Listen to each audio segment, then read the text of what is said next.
Hello. Good evening, everyone. Hi. Hi. It's good to see you. Good to see you. Good to see everybody. Who's here? We have Sasha, Hikari, Mano, Alex, PK. Buffy's here as well. Thank you very much, everybody, for coming out and hanging out, coming in and hanging out here. Welcome.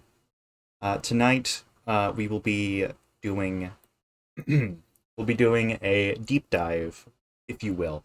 Not exactly a deep dive, but uh, a glance, if you will, over the life and times of one Jean-Michel Basquiat. Right? Uh, that's how you pronounce it. It's Jean-Michel, not Jean Mitchell. Uh, I've heard people mispronounce it, and that's not his name. His name is Jean-Michel. Jean-Michel Basquiat. Uh, it's been over a year since I did one of these previously, so I do hope that that you'll bear with me a little bit with any hang-ups of sorts going into this. I'm excited. Are you excited? I'm excited. But before we begin, let me go ahead and acknowledge our sources for today. I have cited sources, which I always felt bad about just including them in the video description previously. So today, I have the actual sources. Our primary source for the matter is a book by Holzwarth H. Werner and E. Nairne, Eleanor Nairne. Uh, it's just titled Jean-Michel Basquiat. I used the 40th anniversary edition, so the majority of the book is written by Holzwarth H. Werner, and there is an essay in it by Eleanor Nairne that is very enlightening towards the life conditions and also artistic period in which Jean-Michel lived. There's plenty of videos as well. I have to hand it as well to WikiArt, which is a great place to find reasonable quality images of a lot of art, and also Wikipedia, because they also have a good amount of that art too. Furthermore, there's a bunch of videos as well. There's interviews all over YouTube and whatnot. Jean-Michel Basquiat is not a guy who's hard to find video and media of, thankfully. So we had a wealth of sources to use today. And also, you can't hear it right now because I haven't turned it on yet, but we have musical accompaniment provided by TooMuchSascha, our dear friend, on this channel. Thank you very much, Sasha, for providing me music that is mostly fitting, and also it won't get me copyright striked. Thank you very much. I appreciate it dearly. Thanks a bunch, everybody, for coming and hanging out. I appreciate it quite a bit, as per usual. I want to do these more. Again, hopefully you think that this will be a good way to get back. All right. So, I guess without further ado, what do you say we get into it? I feel as though we've kind of meandered on for just about an appropriate amount of time, and I have a lot of talking to do. So, do strap in, get ready, and, get yourself something to eat or drink. Be ready to interact and chat. I would appreciate it. If you have something to say on the matter, or if you have something to add, or a question, please just shout it out. It does not matter. It's okay. You're allowed to ask questions. You're encouraged to ask questions. I may not immediately have the answer, but if I don't, I'll try to get it to you at my earliest convenience, or at earliest point that I can do that. Okay. Also, I made this background. It's nothing super, super special, but I did want to have something that was, that was a little bit bespoke for it. Not that I was necessarily trying to do Basquiat necessarily in this case. It's chat. No problem. No problem. But so, let's begin that. Huh? How about it? Let me go ahead and throw up our music. How's that levels-wise? I think that should be fine. Okay. So, we're opening in 1960 in Brooklyn, New York. There's a kid is born on December 22nd, 1960. Hello, Gabe. Thank you for coming. On the right here is our artist in question. This is an image from 1987, but alas, the point still remains. So December 22nd, 1960, Jean-Michel Basquiat is born in Brooklyn, New York. He is born to a Haitian father and a Puerto Rican mother. Heirs with quieter. Okay. Thank you. So, this is his father, right over here. His father's name is Gerard Basquiat. He was an accountant from Haiti, right? And basically, in Haitian culture at the time, the notion was that you went and you did something white-collar or you weren't successful. That's just how it was.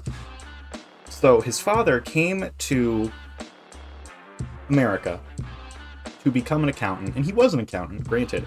And so that he had successfully kind of locked down, if you will, a middle-class life for his family. We have more images of their family here. Here's Gerard, Jean-Michel, and his sister. Here are the two sisters together, and here is his mother. Notably, Jean-Michel Basquiat, of course, had a Haitian father and a Puerto Rican mother. His mother was very, very important in his life. This is, as with most people, generally speaking, for people who have mothers who were present in their lives, they tend to be important. His mother very much believed that her son should be, like, culturally educated. So she went ahead and got him a membership card to the Brooklyn Museum. It was very, very important that he got that culture in her eyes. Now, this is especially helpful on the basis that Jean-Michel was a very creative soul from a very young age. He was a very creative type of guy, as opposed to a sort of... He wasn't that great at school. He wasn't great in a traditional schooling environment. He didn't graduate high school. He dropped out at 17. Like, he was not... He was not necessarily the type to fit in with the general mold of the way that the society then was working. But so, Jean-Michel, safe to say, because he'd grown up around plenty of art, knew his art history. Let this be very, very clear immediately. Jean-Michel Basquiat is a guy who knew what he was fucking talking about. There's no way to make the claim that he didn't. He knows what he's talking about. He's an incredibly intelligent and skilled artist. Let's just get that out of the way. I'm not gonna try to defend that point once we get to his actual art. I just want to point out, I feel it's very important to emphasize that while to some his art may seem crude, and I suppose I'm getting ahead of myself, but the point is, okay, he's got good art, and he knows what he's doing, and he knows what he's subverting with it. Anyway, though, when he was 13, so this is about 1973 or 4, his mother was committed to a ward, a psych ward, and in 1974, the family moved to Miramar, Puerto Rico. Now, I would like to extend a bit of a trigger warning for general themes going on over this entire stream, but they're kind of focused here. So, just themes of general poverty, some themes of sexual assault, some themes of drug use are well, not themes, but instances of each of these things are present in this story. So I just want to make that clear just as we're going in, okay? I'm not going to go into obsessive detail over any of them specifically, but alas, I just wanted to make it clear. So during his time in... During his time in Miramar, Puerto Rico, he was sexually assaulted. That's most unfortunate. As well, he performed sexual favors for payment, and I want to point out this is when he was like 15. So that's not a great... grow up in. And we could say any number of things about what that may have done for his mental state or his life going forward, but I'm not a licensed psychologist, so I won't. I just want to tell you that this is part of a troubled upbringing to some capacity. He was technically middle class for the majority of his childhood, but it was not completely, peachy. Of course, there were benefits to going and living around many different places. He could speak English, Spanish, and French very easily. He spoke English, Spanish, and French due to his time in, America, as well as having a Haitian father, and as well as having a Puerto Rican mother, and also living in Puerto Rico for a time. He could do each of these things, so that's good. That's something. Hello, Swiggy. Good to see you. But so ultimately, the family would move back into Brooklyn in 1976. So when he was 16-ish, roughly, 15-ish, 16-ish, he moved back to Brooklyn. Now, as we kind of stated before, his father had a very specific idea of what success was. A very particular idea, a very white-collar idea of what success was, which was kind of running up against the life that Jean-Michel was living. As in 1978, Jean-Michel Basquiat was expelled from his high school for pieing the principal. He pied the principal, and he got expelled. And then presumably instead of enrolling in another high school, he just kind of dropped out at 17. Now, his father did not care for this. Gerard Basquiat did not care for this, so he kicked him out. And it's debatable. It's debatable to say as a definitive means of motive, but ultimately people have claimed that Basquiat may have been driven in his artistic career by a lack of acceptance and approval from his father, which we will kind of see a little bit of later, but alas. So right here's an image of what Brooklyn roughly would have looked like at the time. It's not perfect, but it's appropriate enough for our purposes. And here's a picture of him. I will tell you the source of this image a little later, but it's an image of him. So yeah, he was a troubled youth. His teenage years were dominated by a lack of structure, and he had a general rebellious streak about him. He would run away from home. He would sleep on park benches. He got expelled. He skipped school. And furthermore, following this period of time that he got kicked out of the house, he fell into a bit of a pattern of addiction with drugs and alcohol, and he worked as a male prostitute on 42nd Street while homeless and living with winos. There was an instance where, and I'm gonna get a little bit ahead of myself in the chronology, but Andy Warhol, who knew him well, claimed that Basquiat refused to go to a gay hustler bar with him because it reminded him of this period of struggle. So it clearly had a degree of effect on him, his life, and in the way that he went about himself, generally speaking.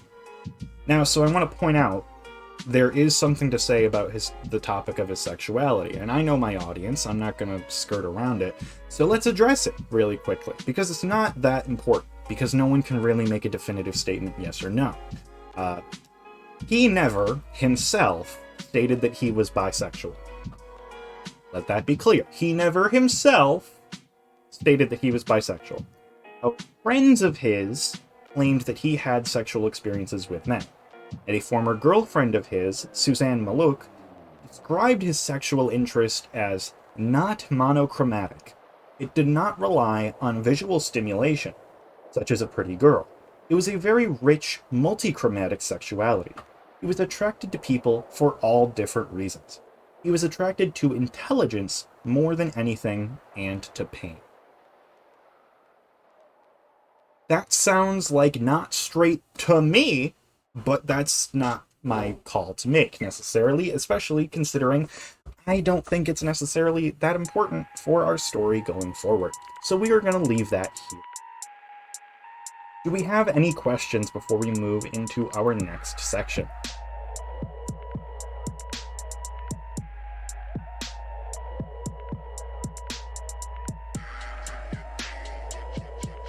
Let me get a quick drink real quick, just to...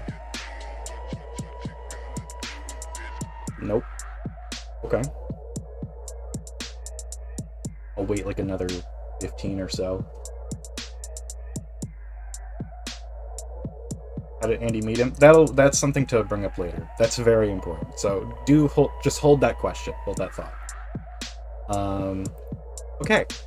So we're now going to move forward into a period of a period that I'm choosing to describe as the SAMO period, which is SAMO. Now, you may be wondering, what does that mean? In high school, our Jean-Michel met with a friend named Ediz. Ediz is right down in, he's in this image right here. He's the one squatting down. He's barely visible, but there aren't very many images of him from the time, unfortunately. This is also a good headline. This is actually pretty important. So, you know what? This happy accident. So, they met, right? Jean-Michel Basquiat and Ediz, they met, and they were both products of their unique kind of... Hello, Bonnie, good to see you. They were both products of their unique scene and field. So, they kind of teamed up to make graffiti, right? By technicality, it's graffiti, right? It's what could be described as the act of painting on walls that aren't yours to paint on. That's, if we want to get really, really vague about what graffiti means, yeah, sure, they did that. Now, notably, hello, Blaze, good to see you. Ediz and Jean-Michel weren't necessarily the types to get really into the typical graffitiing scene, like the tagging and the personal notoriety of all of it. So they instead went and took a very different approach. Their approach was significantly more similar to something like poetry. They would write on walls, not just draw, typically.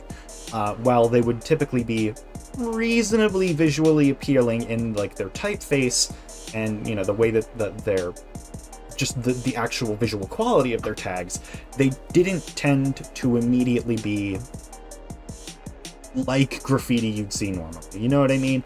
You've probably seen graffiti on the side of a train, in a subway, you've been to a place with graffiti.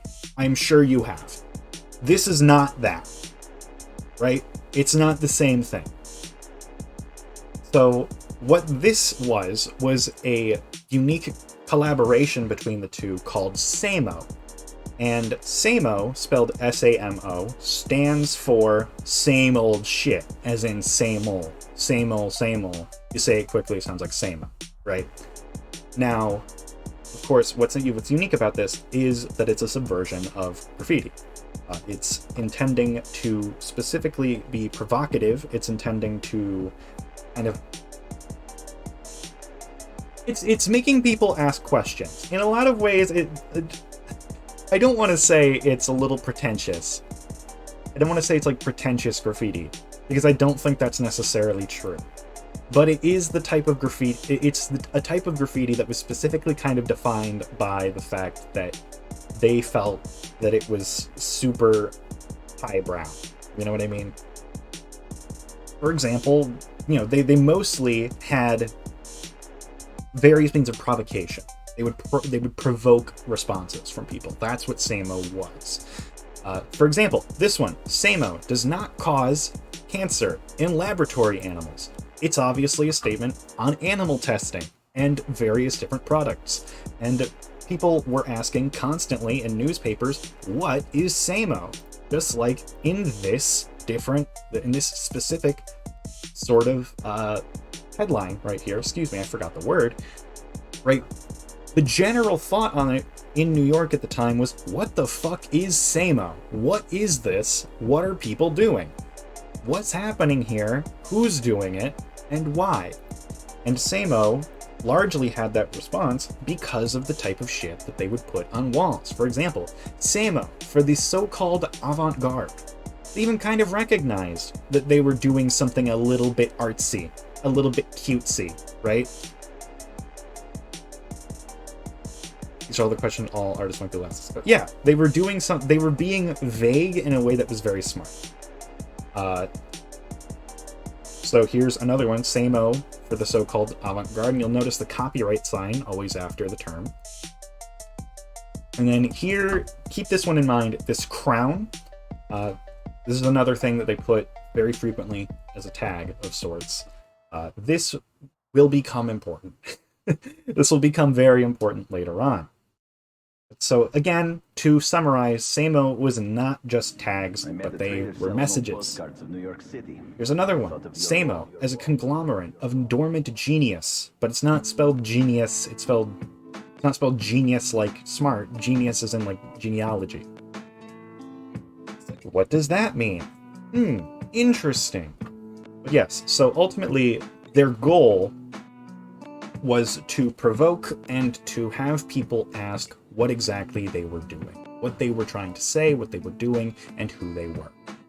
So that was Al Diaz and Jean-Michel Basquiat. Now, it was fun and interesting and perhaps fad-ish as this was. It was ultimately a bit of a fad because Jean-Michel would part ways with Al Diaz in 1979 and declare in great big words, the break in text in the clear says, "Eat us." It's a secret message.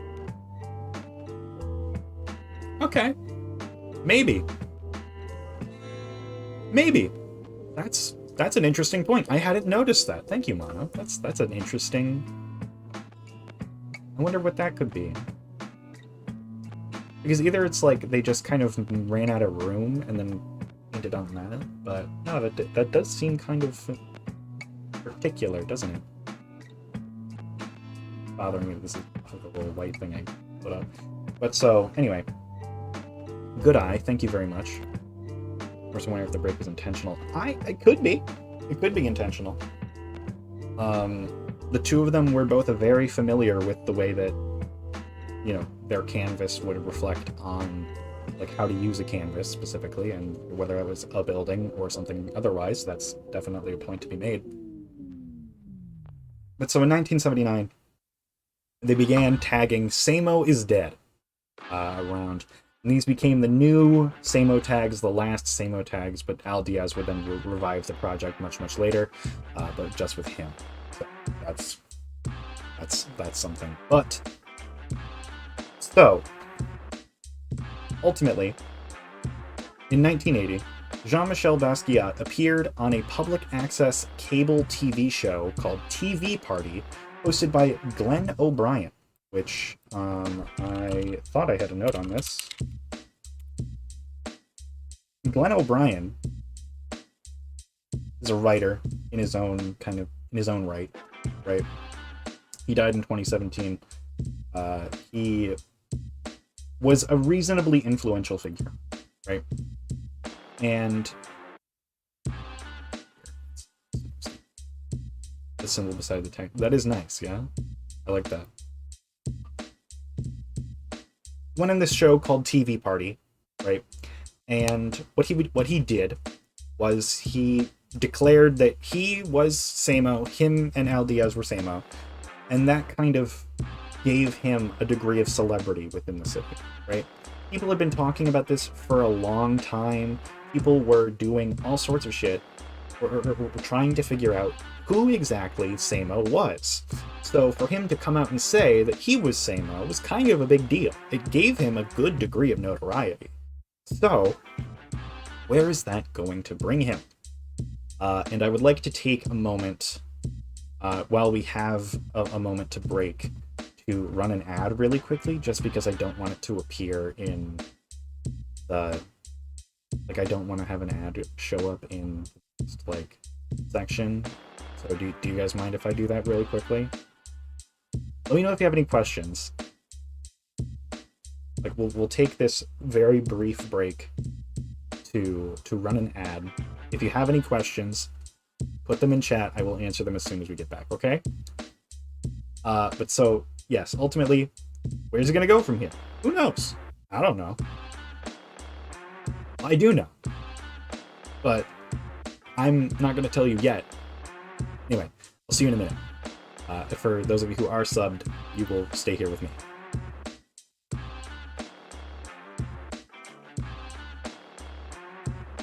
Okay, we're going to take a quick 2.5 minutes. I don't want to necessarily go on further about this, so I guess I'll just kind of shoot the shit a little. How was everyone's day? Is everyone doing good? I'm doing pretty good, personally. Having a nice one. The weather's been nice. It hasn't been too hot, not too cold. Well, it's summer. Hard for it to be too cold, but still.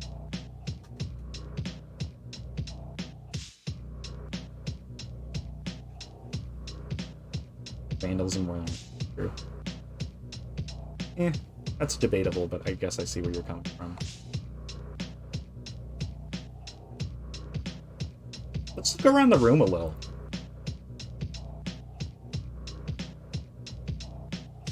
I think I'm pretty happy with it at this end of it.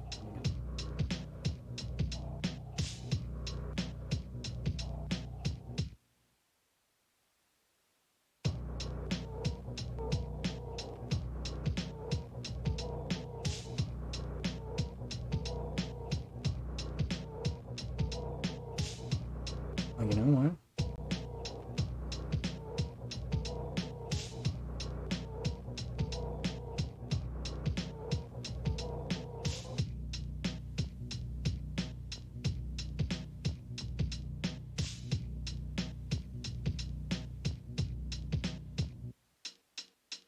I just realized I didn't have chat screen.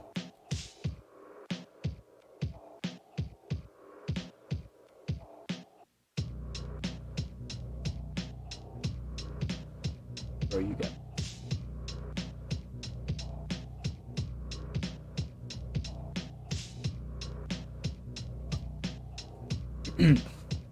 Yeah, we've got a few questions for when we come back. Just the okay, the ad stops in 20 seconds. Good. Okay. Everyone's enjoying themselves though. So far. I'm having fun. I like doing these.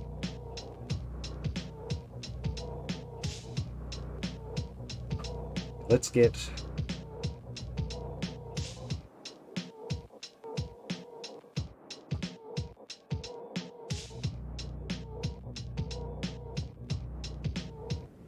let's see. So we have some questions. Welcome back, everybody. I think the ad break is over, right? Let me know. Are you all back? You're all back from the ad now? You returned? You lovely. Okay. So we got 2 hours until the next one if there does need to. So okay. Hello. Let's see here. What do we have? Over here, slap between people's PPs and bad signatures. Yeah, that's the thing about it, is that so graffiti has always had kind of a bad name to it, unfortunately. Regardless of, you know, people who are trying to give it a quote-unquote better name, but there are people who would just kind of use it for vandalistic purposes. But definitely there is an art to it, like especially at this time in New York City in the 80s. People like Fab Five Freddy and others who would be demonstrated alongside Basquiat's work as well in his early career definitely can demonstrate that the art form of graffiti is important for within the culture that it was cultivated. They have a question. Why did they add a copyright symbol in their graffiti? That is a good question. It will also come up later in a specific section I have that's specifically talking about various symbols that Basquiat used frequently, but the copyright symbol here is kind of an ironic thing, generally. it's supposed to kind of it lends an air of credibility to themselves, even if they technically didn't have a copyright for Samo. Like, anyone could have done Samo, theoretically. So I think that the copyright symbol specifically is kind of a means by which to call attention to. Where these graffitis posted about it, and the location can be very important for pieces like this. Generally speaking, they were just kind of around. That's what I can say definitively. I can say that they definitely put quite a few of them. And maybe some of them were a little bit more specifically inclined location-wise than others, but regardless, there definitely was... There's probably a mixed bag. I would argue there's probably a mixed bag of where Samo was placed. Another question, but just some pondering. Maybe the dormant genes graffiti has something to do with the frustrations towards not everyone else. Artists. It's like dormant talent genes. That's... You know, that's an interesting point. That's a really interesting point. I like that. Dormant genius. And because, you know, Al Diaz was Hispanic, I didn't get a specific... I do not recall, at the very least, specifically of what inclination, but he was from a marginalized group as well. So, you know, the duo would probably have race in some capacity on their mind during their graffiti, which is super obvious, I would say, given the time period and who they were. But this specifically, a conglomerate of dormant genius, considering that, you know, maybe it's like a double entendre in that way. How it, yeah, I think you're onto something there. DK. I also imagine that the reason genius is misspelled is to be ironic. I would probably something like that. Probably there's many reasons that people do many different things. But so, thank you all very much for your questions. The impact of Samo as a movement and as an event, if you will, in Basquiat's life is very twofold. Because on one hand, right, he's able to use the provocative nature of Samo's work to manage to... He really got his name out there. He was the major name behind Samo. When you thought of Samo, you thought of Jean-Michel Basquiat. So that's great. Lovely. But unfortunately, on the other hand, likely due in part to a cocktail of elitism, racism, and underestimation, Jean-Michel Basquiat was forever referred to as a graffiti artist, or ex-graffiti artist within the establishment. Despite the fact that Basquiat himself didn't feel that the term graffiti applied to the art made under the name. He specifically called it simplistic and racist. Now, there's many different reasons that we can imagine that might be. Of course, there's the reason that I would say makes the most sense is that just because he's a black man not making art that is explicitly, you know, representational and in an exhibit and following all of the rules of polite society, that some people might have called it graffiti and lumped it in and assumed various different things about graffiti, about the art. And I would be willing to bet that that's true. But this will only grow in intensity as time goes on, unfortunately. So this will now bring us out of the Samo period and into what one art historian, Richard Marshall, calls he described three broad phases of his work, and I'm inclined to agree based on what I know.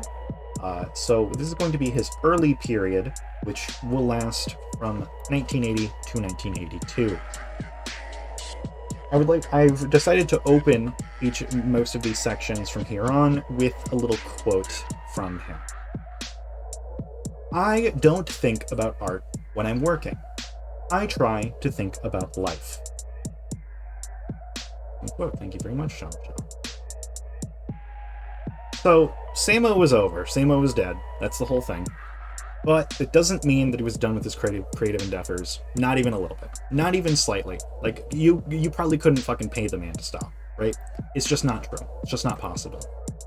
So, the thing about the early 1980s, especially in New York City, is that everyone who was anyone knew each other.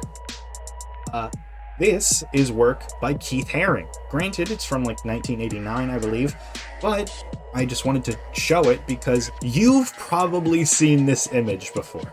You've probably seen this guy's work before. He is more or less the gay activist artist of the time. He's the gay activist artist of the AIDS epidemic. You've definitely heard of him. Or you've at least seen his art somewhere. His distinctive monochromatic figures are super, super iconic, right? There's no way you haven't. Selling t-shirts all the time? Yeah, of course, yeah, exactly.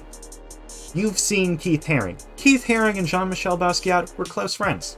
I mean, not close, but they were friends. I would say they're close. I don't know. I can't really speak to it definitively because, again, I didn't know them at the time. But I would say that, you know, they knew each other. There was multiple different instances of them speaking to one another. They spoke on another in professional capacities. They were definitely familiar with one another's work and respected work, I would argue. But so everyone knew everyone. That's what I'm getting at. There's a bazillion names in New York City in the 80s. And some of the biggest ones definitely were rubbing shoulders with one another. So, of course, this was exacerbated, this sort of thing. Jean-Michel, like, he met Keith Haring, for example, when he was variously lingering around School of Visual Arts in New York City, where he would place graffiti, which is also where Keith Haring was studying. Wow, that's so interesting. But so, there was a bit of public intrigue surrounding Jean-Michel, you know, continued and substantiated and subsisted, well, by newspapers and other such means of information spreading, of course. And so, in order to make a little bit of money, because remember, he was homeless at the time, still, he would go ahead and make these sort of postcards here that were various prints of various kinds that he would paint on and draw on and kind of just sort of imply his own amount of artistic license to, and then he would sell them for $1 around Manhattan. And there are plenty of these that got sold. That does look alarmingly like the cool S, doesn't it? I think it is, actually. Just flat out, I do think that is the coolest. So, even right here, you'll notice this little king logo here. Interesting. It's a callback. Here's another one. This is another postcard that I believe, you know, he sold. Samo, copyright. This. He was extorting, if you will, his own image. He was kind of leveraging his own image in order to sell stuff to people because he needed it to live so he wouldn't die. People need money, just how it goes. Anyway, here's another one. This kind of demonstrates the multimedia style. Of course, these are various different prints that have been collaged together. Here's another one. This, I believe, is... I'm pretty sure this is a piece of a Monopoly board that he printed and painted over and reprinted multiple different times. And then, again, sold them for $1. So, it got his name out there. It got his name and his art out there. Ultimately, that's the point of these postcards. This is a painting called Cadillac Moon. This was actually one of the first formal, quote-unquote, paintings that he ever sold, if not the first. And he sold this to Debbie Harry of Blondie, which, you know, is the famous late, or well, no, early 80s kind of punk-ish. It's not really punk, though. It's like, they're a rock band. Blondie's a rock band. He also appeared in a Blondie video, the video for Rapture, and he sold this for $200. Right? He sold this for $200 at the time, which let me find a really quick. Let me really quickly. Let me get a calculator on that for you.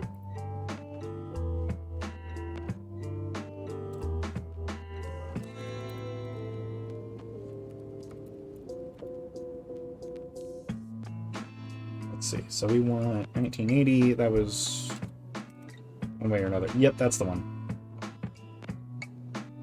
So he sold it for what is currently about $763. So not a terrible sell, I would say, but not amazing. You know, that's more than he was selling the postcards for. Granted. So that's good. That's lovely. That's fun. We're happy about that.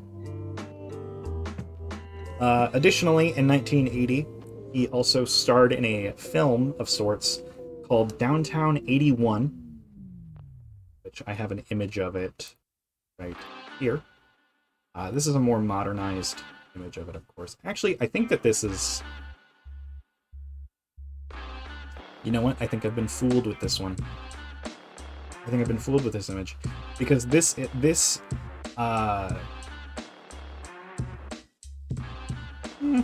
maybe.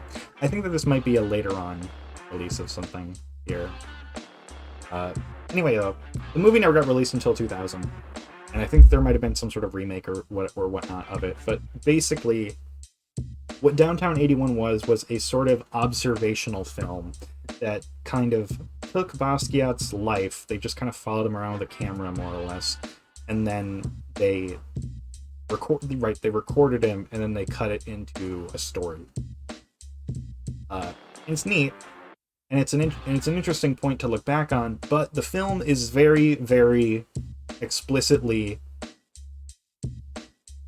his life. Like it is. You can see pretty directly just how he lived at the time. It wasn't glamorous, and it was intended to sort of be something of a, how to put it, a snapshot of life for any given downtrodden worker, right? But so let's go ahead and get into some more art, right? In 1982, so right, he's 22 at this time, he was granted, or rather 21 because he was born in December, so he was 21. He was granted a studio by gallerist Anina Nose, who I want to explicitly state is a white woman. This was so that he could make work for an upcoming political art exhibition that she was building. Rumor started that a, quote, this is a quote, wild black runaway was making masterpieces in a basement, which is an obviously racially charged headline and speaks to the exceptionalism and frustration of Basquiat's career. He had this to say on the matter. This is a nasty edge to it, you know? I mean, I was never locked anywhere. It's just, if I was white, they'd say artist in residence instead of saying all that other stuff. I want to point out, okay? Because we've just gone into our first major point of kind of racial tension regarding his life. That doesn't end ever, okay? That's just going to be the general point. And I want to really quickly acknowledge I'm white. I know that. I don't know the ins and outs, necessarily. I don't know everything. And I will admit that I don't know everything. I just know what I read and what I heard about. So I'm just giving that to you. And I just want us to all come together and recognize that it's hard to know from that perspective. And let's just, I just wanted to make that very clear. Okay? Thank you for the drink stretch posture.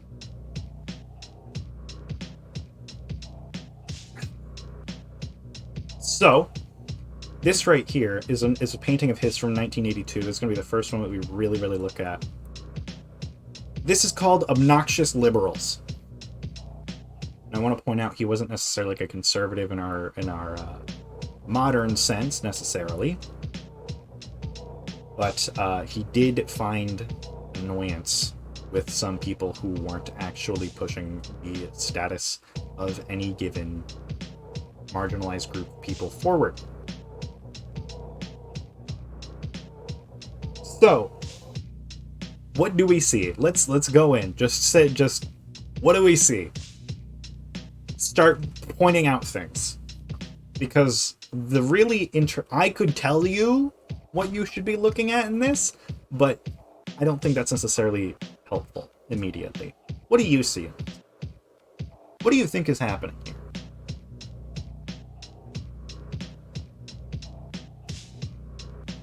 I'll let you sit with it for a minute.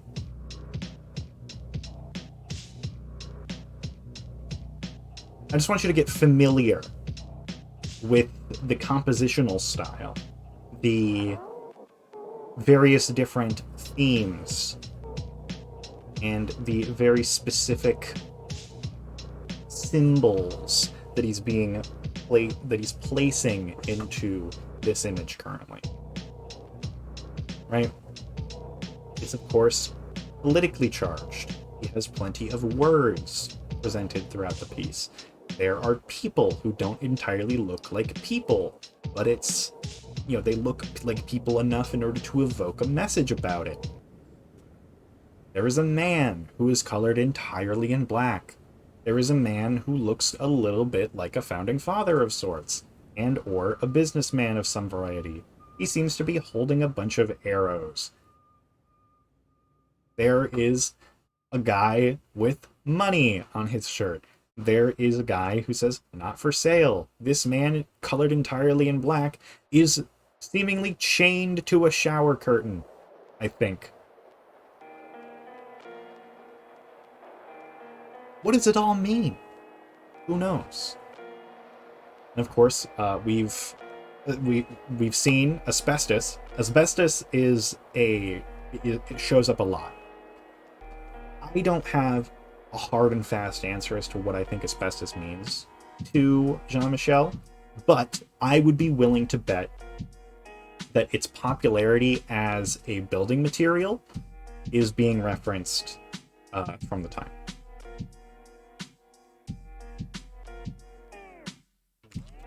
Was asbestos?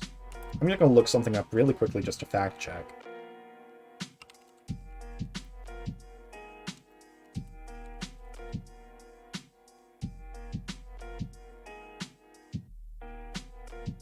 Okay. The first reported case of mesothelioma in a worker was recorded in 1953.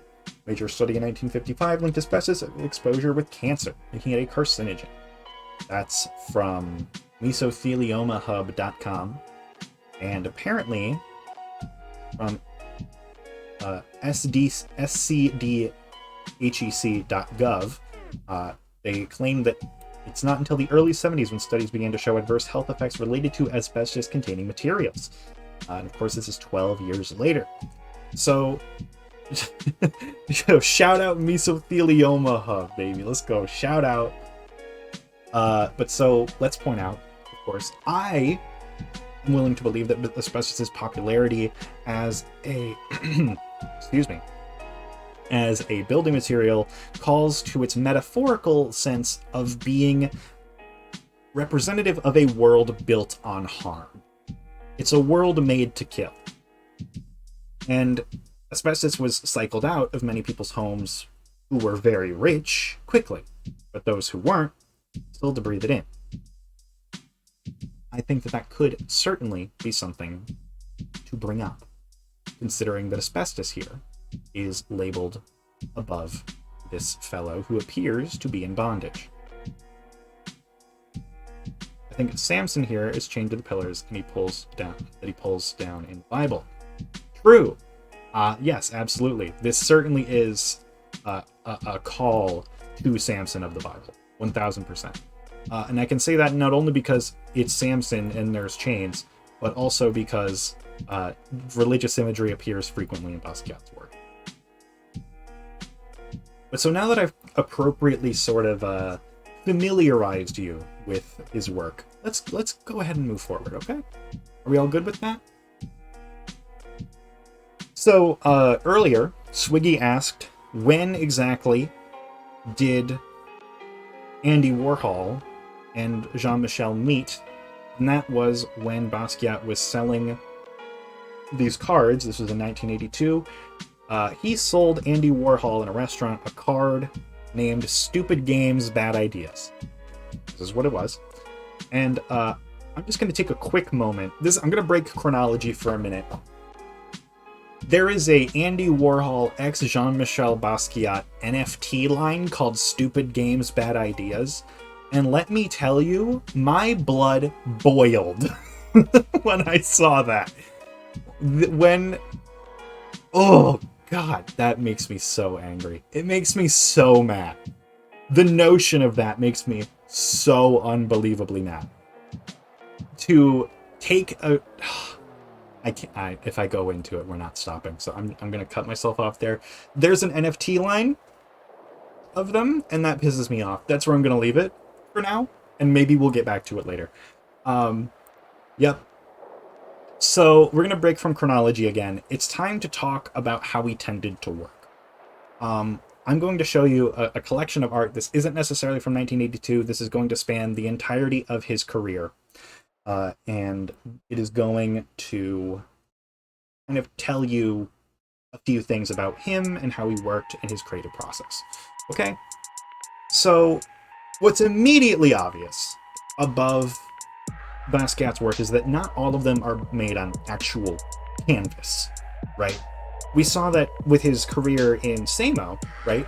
He was comfortable painting and applying pigment to whatever, right?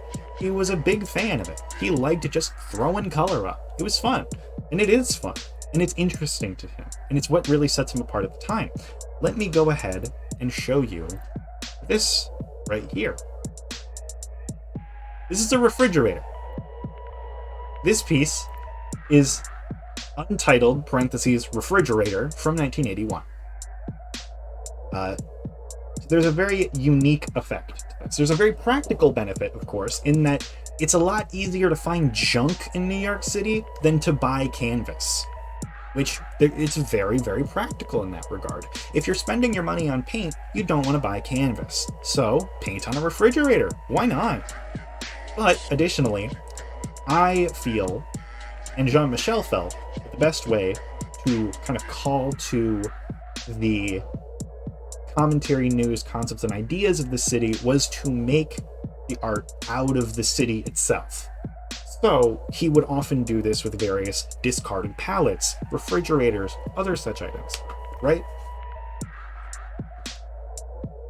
Let me see, make sure I didn't miss anything. Yes, of course, okay. Yeah, we have an actual refrigerator that he painted on as an example here to demonstrate this point. I feel like I saw this going for like a lot of money at some point. Let's go ahead and hit our next one. This is a piece titled Asbestos, which honestly has a lot of similarities to Obnoxious Liberals. There's a character who seems sainted in some capacity, who has his arms raised in some form of despair, as you can see by his mouth shape here, and is labeled Asbestos above him.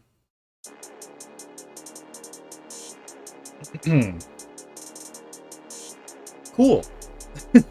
Again, I think that this, I don't know if this was actually made on canvas or not, but again, I'm familiarizing you with his work. So Jean-Michel had a tendency as well to intentionally make his canvases appear as though they were put together really shittily. So there would be a bunch of like bunched up folds, visible lathes, and whatnot. Despite their appearance though, of course, Basquiat would frequently claim and reinforce the notion that it was very intentional. And I'm very sorry for the absolute dog shit quality of this image, but it's surprisingly difficult to find good quality images of a lot of his art. Here's a good example. This is a piece called Cassius Clay, if you couldn't gather that. And it looks a little bit frumpy on the edges.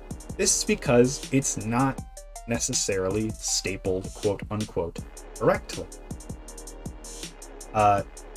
This like style and specific artistic choice speaks to his ability to call to various things that seem like obvious points within the art world and draw attention and say, why exactly is that the point? Why exactly is that the case here? Why do we need exactly that? He claimed this as a means by which to demonstrate sort of street cred and improvisational sense that couldn't be diminished, even within a gallery. Yeah, this is a good example. If you threw this up on a white wall in a gallery, it would look pretty different from just about every other painting there. Because there's an undeniable roughness to it. You can't ignore it in that way, I suppose, is a good way to put it. So, of course, he used tons and tons of different means by which to get the colors that he wanted, and in the methods that he wanted them. Some would say that he built his figures up by reinforcing over every drawing, by overdrawing every line and form. Here is a great example, and again, I'm sorry for the terrible picture quality. I assure you that some of these will be better. This is a piece called Dust Heads from 1982, and you can see here that the way that he's kind of established his forms within the piece are through thick, extremely indiscriminate lines. Everything here is multi-layered. There's a bunch of layers of paint on top of one another, seeking to create these two figures here. So, of course, his lines are very frequently unstable. It's sometimes difficult to ascertain what's actually being depicted. And I would say maybe more than sometimes. I don't think that's a stretch. Museums are doing their best to make sure the highest quality of viewing is pay-per-view. Yep. I met a trader selling old. See, most of his work is actually in private collections now. So, a little bit different. Bisects, yes. This is a piece that is untitled technically, but has been colloquially referred to as Red Man. This is from 1981, and it seeks to, I'm showing this to you to sort of seek to further establish that kind of specific means by which he does his layering, right? His layering is very particular in this regard. There's plenty of reinforcement in it. Things are covered up. Things are showing where not entirely, like this example, for example, is underneath another layer of paint. What was here before? There's a little bisect right there that was covered up. Why was it covered up? Well, we'll see. Again, as well, this man kind of has a haunting, fleshy quality that is established by the layering of this paint. As well as the crown. The crown calls attention to itself through its layering. Once more. So again, just bring layering and a lot of overdrawing lines are part of his work. So similarly, and this will be a great example of it. Jean-Michel's work is permeated by words, letters, and symbols. These are there not only to call allusion to various different ideas, figures, events, and themes, but also to assist the composition of the piece as well. The various texts and symbols can serve as forms within themselves. They can act as leading lines, act as texture to a background, frame subjects, or label subjects. The practical placement, erasure, and reinforcement combined with the actual cultural context in which the words exist creates plethoras of meaning to be extrapolated from every canvas. This one, I believe, is a reasonable thing to bring up for you here. This is a piece called Bird on Money. Yes, I do believe these are peace symbols, or maybe feathers, considering the bird illusion, right? If you look on the left-hand side of the bird, it kind of looks like it's kind of swooping down, and the part with along the right with this major amount of peace signs or perhaps feathers is, I'm kind of seeing that as the body. Now, again, there's lots and lots of words here. Sounds like the speed spreading peace with its wings. Perhaps. Yeah, lots of arrows are present in some of this early work as well, and later work, but here, just based on what we've looked at. And again, stuff is covered up, stuff is redrawn. There's a very clear process to the way that this work was made. You feel me? You see what I'm saying? We're going to move to our next one. This is titled Pork Sans. I know, saying funny, Undertale, This was done, I think, on a door. And it speaks to some of his sort of... I really wish I had a better image of this, but it definitely speaks to his tendencies as... this has a lot of Basquiat-isms within it, right? We have kind of severed heads, various forms of halos with lines jutting out of them. We have various words covered up partially or entirely. We have various letters that are kind of creating their own specific way that they appear and way that they reinforce the form in general. Fresh here from it, no problem. Yeah.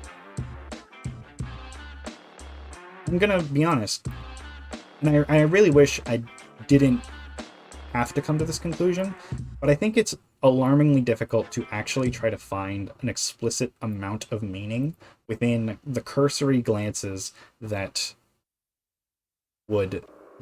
are most fitting to a stream of this variety that's attempting to give you a larger kind of perspective of his career. We could dive deep on any given one of these. People have gone in really deep about specific, even just halves of the image. What H means? Me too!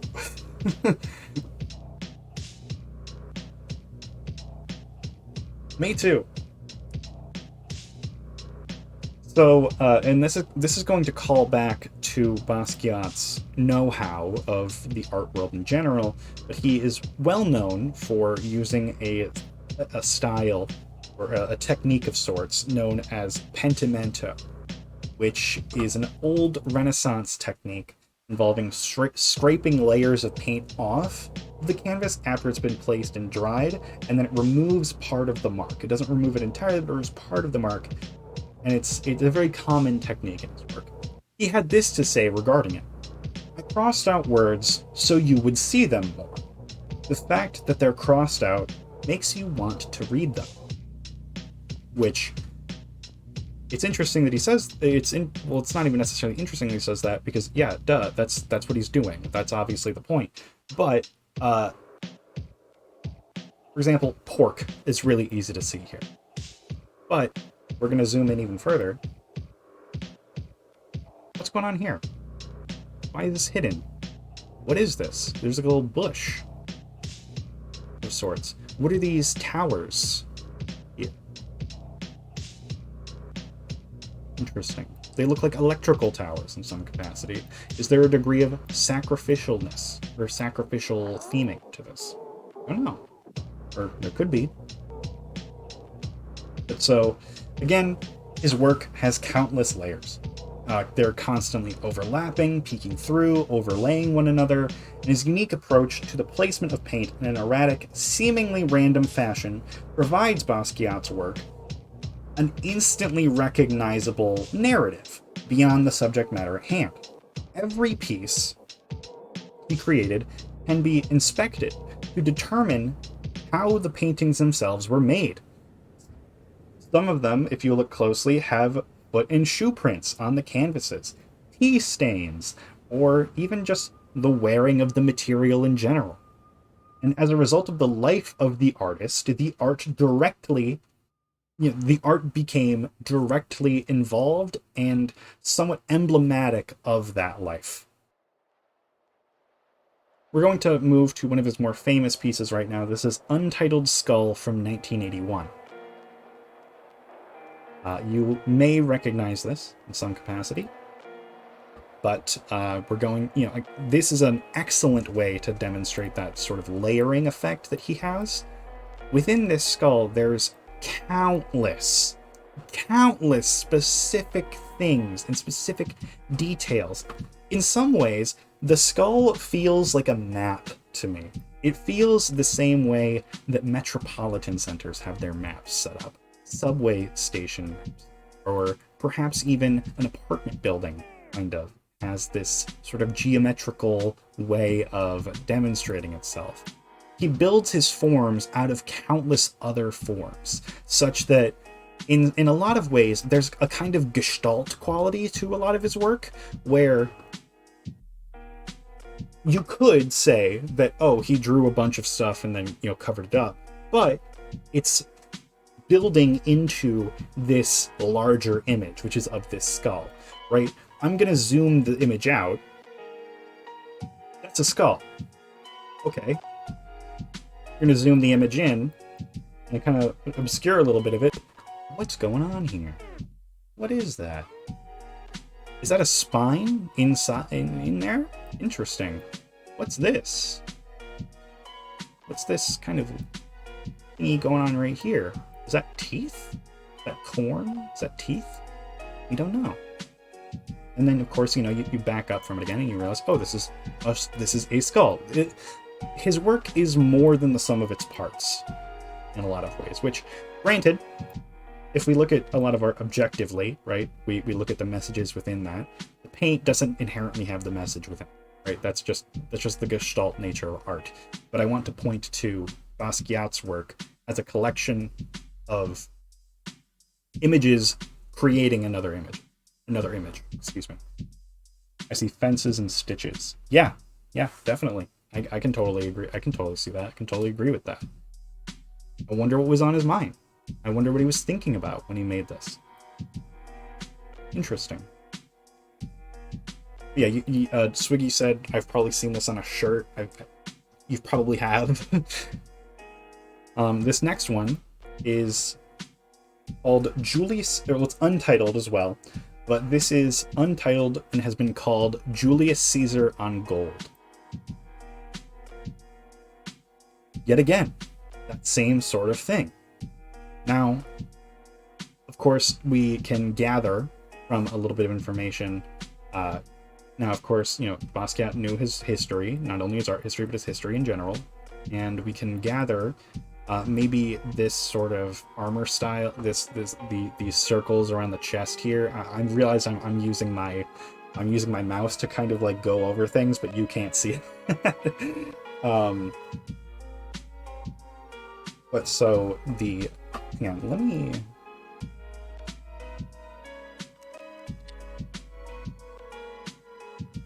The way that his the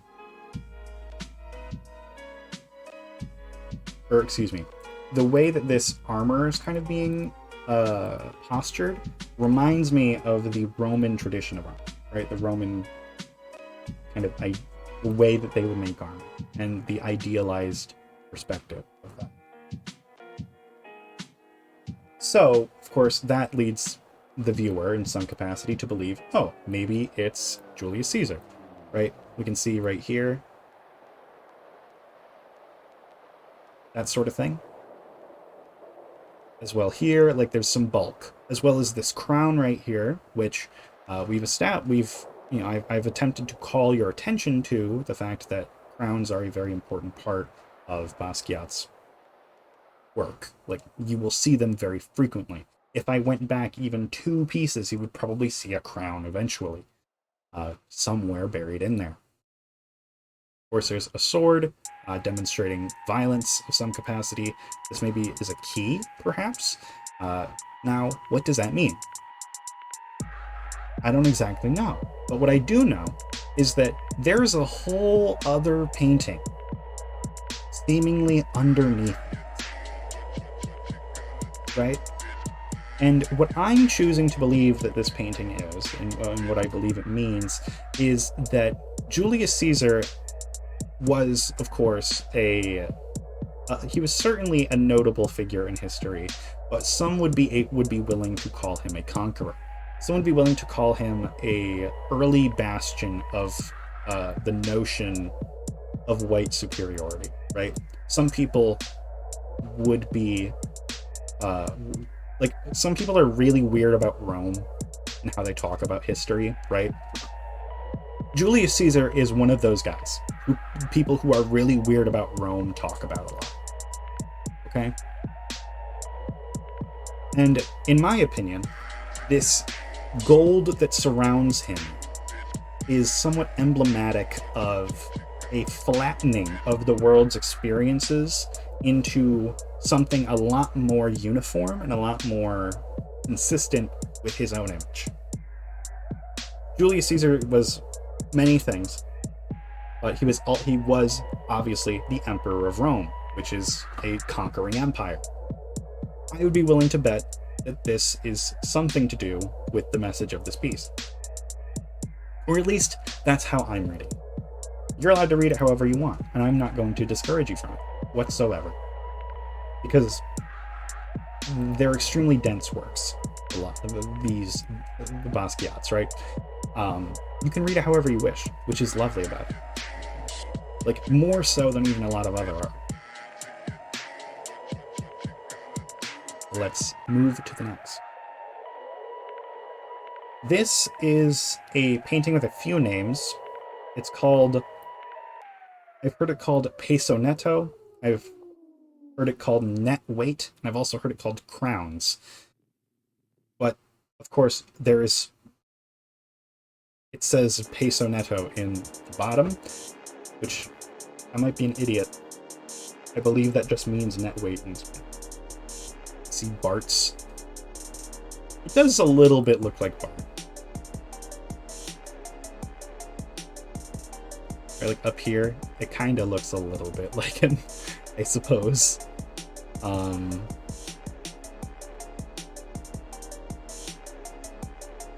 What I'm gonna choose to call your attention to immediately is the crowns, right? Is the crowns and the way that these symbols sort of seek to reinforce the forms. Right, we have this whole other set of work here that's being built and made that's making itself not negative space. It's activated space, but it's not the same as this space over here. Of course, these are people, but who are they exactly? Well, I suppose we just have to dig deeper. And specifically, we would have to call attention to what exactly the crowns mean. I guess it's a good time to go over the crowns. Generally speaking, crowns in Basquiat's work are used to denote someone either of power or of respect to Basquiat, right? Either it's a position of cultural respect and being considered like the GOAT, if you will, the greatest of all time, if you will. Or it's something not entirely the same as that, or it's someone who has clearly established themselves in a position of white authority, like Julius Caesar here, for example. Crowns are often used explicitly as sort of an ironic means of flipping the image on its head, in its own capacity, right? There's an explicit connection with European society and European royalty with crowns, at least, especially of this three-pronged category, right? There's a very Western royalty aesthetic that's being approached and kind of deconstructed with this symbol, and he uses very frequently for figures specifically that he believes are of like black excellence and people who are a big deal to him. So keep that in mind going forward. This next one, this one's called Tuxedo, but first let me go ahead and tell you a little bit more. Jean-Michel was known to, in terms of, well, really everything. He would consume all of it, like every single thing around him he would consume. Jazz, hip-hop, high art, graffiti, it did not matter. Literally everything he saw, everything that he knew, everything he thought he knew, everything that he learned was in his work, and he was constantly looking for more. Right? Here, we have this image titled Tuxedo. This is from either 1982 or 1983. I saw some conflicting opinions. Now, I want to really quickly call attention to the grander sort of, the grander composition here. You may be like, why the fuck is this called Tuxedos? Just because it's in black and white? I would argue because this is a head, these are shoulders, this is the body. And I think it has something to do with the notion of how someone is made of their experiences and what they know, right? And in this actual image, we get lots and lots of diagrams and charts and symbols and various forms of symbology. In the head, we get lots of images and text relating to money. It's almost like that seems to be a priority. We see Malcolm X, Al Jolson. We see here, we see this diagram perhaps from some sort of museum exhibit and or history textbook. All of these different terms, a diagram of teeth, a number of different like he's kind of creating this red thread chart that goes around and around and around to all of the different things that he could potentially know. And in this same sort of square of knowledge, he has like Coney Island and Egypt. Like, why exactly, how exactly are those connected? And the same thing happens in the rest of them.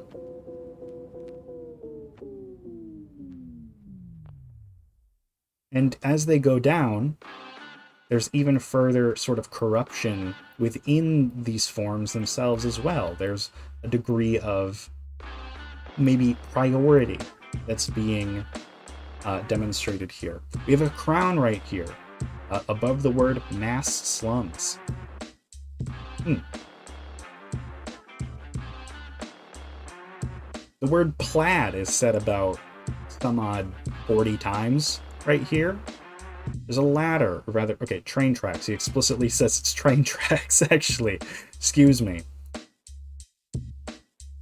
A lot of things relating to money, value, God, religion, art, history. Lots of interesting work, and what I find to be most intriguing about this is how it becomes more kind of cluttered towards the bottom. And I feel like that kind of has something to do with how people organize themselves, because I think that I think I'm onto something with the notion of how someone is organized in terms of themselves can be kind of described as how all of their collections of knowledge are being presented, right? This individual here in this tuxedo, their head is mostly on money. while all of this other stuff is lower. Some of it's a bit more corrupted. Some of it's a little bit harder to parse what's actually being said there. There's things like fashion and art and history that are below the pursuit of money. But so, with this next one, we're going to look at something kind of similar sort of vibe. This is a piece called Notary. And it's going too far out from my little white box here. So we're just going to put it right here and hope that this works. So this is, yet again, another such piece that has significant connection to a whole lot of different things. First off, I would like to call attention to a continued pattern. Right here, you can't see my mouse, excuse me. Right here, this kind of green is covering up a bunch of other work. There's the word hydrate. There's the result of something. It's hard to see exactly. And over on, zoom us back out again. Over on this side, a lot of the words relate to anatomy in some capacity. Sickles, mattocks, salt, dehydrated, 46 leeches, 47 leeches. You could argue that these are all sorts of things relating to old world study of medicine, or, you know, kind of like the hacky way of studying medicine from, you know, the 1700s back, at least in white society and European society. Pluto is mentioned, for example. Various alchemical references are made. There's a specific thing right here. He was actually interviewed right in front of this. A buckle, a Roman buckle. It's Roman and it's made of bronze. What's that got to do with it? I don't exactly know. He's calling explicit attention to salt as well as Pluto. I have one side had hydrate covered up, the other side has dehydrate. Interesting. Who knows if this word actually is dehydrate, but it is covered up. We also see these symbols here, which kind of remind me of like Roman numerology in some capacity. For the great. This note for all debts, public and private, copyright. That is another explicit call to money. Money and health are explicitly tied, according to Basquiat. It's not hard to see why, given his upbringing. And again, is kind of attention to anatomy and the deconstruction of it right here, which we will go into further a little bit later, but just keep that in mind. This is how a lot of his work is. He was interviewed directly in front of this piece of work, this painting here, and someone asked him, so specifically, I think the term Punic Wars is mentioned somewhere on here. I don't exactly remember where. Maybe. Or maybe it's Pluto. Regardless, he says that he saw something in a book that he had open while he was painting this. And the guy who was interviewing said, "So you snatched a few words from it." And yes.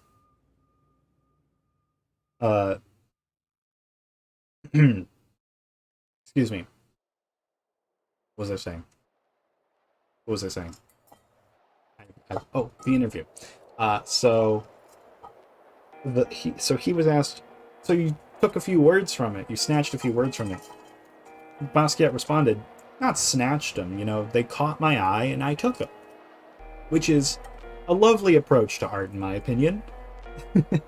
I think that that's very real and very appropriate. And Basquiat, as an artist, is a great example of when stealing works really well. Although stealing gives it kind of a negative quality to it, right? It gives a negative air about it. It's inspiration. Move to the next. This is a piece called Ascent. This is from 1983 The last one was from 1983 as well. Wow, there's a lot here, isn't there? We have a blue ribbon signifying perhaps victory. John the Revelator is mentioned as well. There's various superheroes. Yeah, is that Spider-Man? That's Spider-Man. He's here. There's something to say about heroism and what is being kind of represented by that. What we mean by that in modern society versus the past as well. There is so much that I don't want to sound exasperated and find it like difficult to actually. I don't want it to sound like I'm trying to break it down entirely for you, because I don't think I could. I legitimately do not think that I could confidently break down all of and most of his paintings down to a specific message. All I feel I know about this is that it's pertaining in some capacity to how we think about heroes and winning. Because the thing about Basquiat, right, is that he had a very like anthropological focus in some capacity, or not even anthropological, like sociological approach to a lot of his work, where he kind of wanted to comment on how the world saw things and talked about things and commented on things. So that's one such instance here. And it's hard to point out all of his specific references. Like, if we zoom in really hard, I'm sure that Eckhart here means something to people who know what that means. I'm afraid I, off the top of my head, do not know what that means, and therefore cannot provide a specific answer. Or like Tiberius. That's another famous historical figure of some capacity. But so, a lot of people will refer to some of Jean-Michel Basquiat's influences as, you know, Charlie Parker, Cy Twombly, Jean Dubuffet, Jack Kerouac, Allen Ginsberg, William Burroughs, David Bowie, Miles Davis, and he has plenty of other, especially Miles Davis. Remember Miles Davis. His influences are multimedia. I want to point that out. His influences are not exclusively within the art world themselves, right? Jack Kerouac and Allen Ginsberg, both of them are writers. I believe William Burroughs as well. Cy Twombly is, in fact, an artist, and I think that he never really like specifically acknowledged that, but like the general art world has kind of been like, yeah, okay, you kind of do a similar with like writing on the actual painting, like with words. The words are a part of it. But anyway, he has multimedia influences. It's very important that you know that. I'm going to show you this piece right here called Discography 1. This is just the discography of some capacity, to a degree, of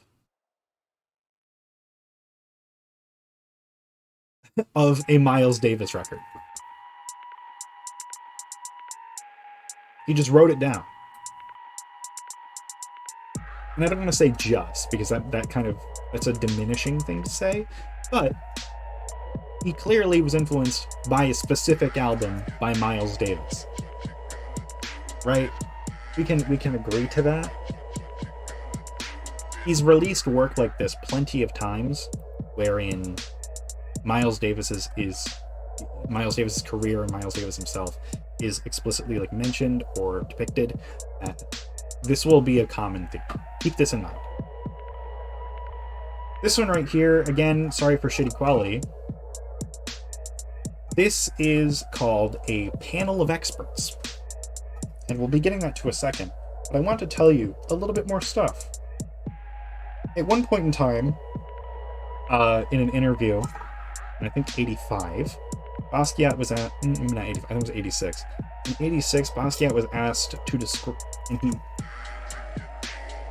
said, like, he was asked, how would you describe your style? And Basquiat responded that he would describe it as a creole of sorts of Europe and Africa, like how Africans in Haiti speak French. That's a direct quote from him. So, and I think that's pretty easy to see, considering the way that his work is influenced very visually by his multicultural upbringing.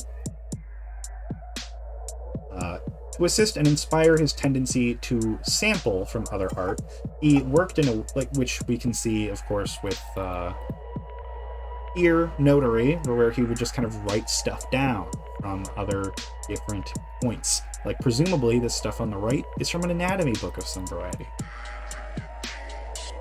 That's a little bit too far. Hold on. Yeah, so he worked in a way that one might call sensory overload. He had music blaring. The TV was on. He had a bunch of books just open of just references, whether they were image books or picture books or novels or textbooks. It didn't matter. He just had all sorts of stuff open. He would paint on multiple canvases simultaneously. He'd get up and go do something on another one, get up and come back to a specific one, the one that he was at before. He was doing all sorts of stuff with his work.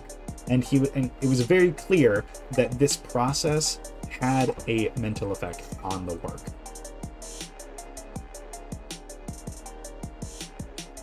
It's visible in his work how his ability and tendency to include whatever was around him thoughtfully affects his style and messaging. Let me just read from my notes there specifically, because I feel like I put it better than I did verbally there. Again, his reference points included practically everything around him, from trash TV and magazines to high art and the wider art world. Now, this is a piece called A Panel of Experts. You'll see Madonna and Venus are kind of crossed out. He once dated Madonna, roughly around this time, more or less. Venus, of course, being the goddess of beauty, or rather a version of Aphrodite in Roman myth that is, the goddess of beauty and love. So Madonna being likened to that, that's something from his outside world, or Saturday morning cartoons as well. This bird, this random blue bird being crowned. What's being crowned here? We see a rough kind of means of calling to a number of things that are roughly related. So there's, let me zoom in again. Some superheroes and violence and wacky looking characters of sorts. Sugar, more sugar, sugar-coated corn puffs, milk, sugar, dextrose. They make that. It's just... He's commenting on a very specific moment in society. Who knows? Maybe he made this on a Saturday morning with the TV on and saw Saturday morning cartoons and had a specific thought about it and wanted to demonstrate that. And that's what this is. Who knows? And of course, let's go ahead and this is going to be our last one for this brief section that was breaking our chronology. It's the Mona Lisa. Right?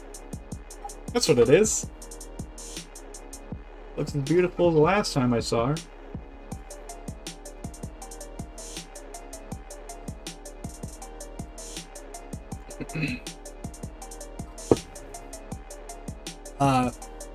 Again, I'm going to call attention to... He uses this a lot. This note is legal tender on all debts, public and private. He uses, words that are on money, symbols that are on money very frequently. And what does that say about this? It's taking the art world and associating it with its monetary value more than anything else. That's kind of that's, I would say, is maybe one of the quickest ways to immediately read this. And that, she's being kind of, a lot of, the background of it is being covered up by the money. The Mona Lisa has become less of an actual piece of art and more of a kind of symbol of money and wealth. I met a trader selling old postcards of New York City. I thought of your wall. So let's get back to it. All right. This is an image of the guy. This is him. wonder if those numbers spell anything specific. And it is in quotations. I do wonder what that is. I wish I could. I wish I had a way of deciphering it a little bit more easily. Here's him. This is him. Jean-Michel Basquiat. Here he is. Barefoot in an Armani suit. This is a very famous picture. So, we're getting back to our chronology here. This is after his gallery with Anina Nosei. By the time his successful gallery with her was done, and he was something of an art world superstar. People liked his work.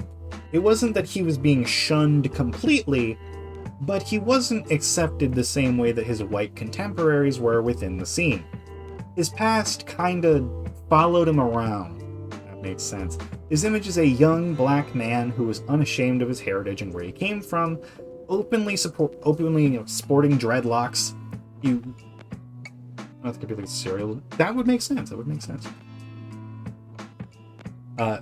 He sported dreadlocks. He would end up attracting racist responses from the world around him. One specific and kind of famous anecdotal example is when he, unfortunately, he just had a show, he had a big showing, people loved it, and then he left and he tried to get a cab and he couldn't get a cab because he was black. People wouldn't stop for him. It's so unfortunate. It's so hypocritical of society in general of the time. And I think that a lot of the bitterness regarding that sort of white power hypocrisy is reflected in a lot of his work. I feel it's important to call attention to that. Within critical circles, Jean-Michel's work was prone to being called, and this is important, I want everyone to hear this. Within critical circles, Jean-Michel's work was prone to being called primitive or primal because of the calling toward indigenous African imagery. To this, Basquiat would tend to retort with like an ape, and to call attention to the racist undertones of such comparisons. Because, again, he is a guy from America. He was born in America, raised in America, spent a little bit of time in Puerto Rico, but he was an American. He was not anything else other than an American. He was as American as Edward Hopper. We've talked about prior on this channel, if you're familiar. Now I want to point out, right? I get the comparison. I do. I get, this guy's carrying a spear and he's drawn crudely. That kind of looks vaguely like a cave painting a little bit, sort of. So I see where it's coming from. But it's not a question of oh, he must be, he's a black artist. He must be reaching back to Africa to do something or to think about it that way. Hello, Lily. It's not that. That's not what it is. He's doing it as just a means of kind of cultural memory. He's calling to tropes, to ideas.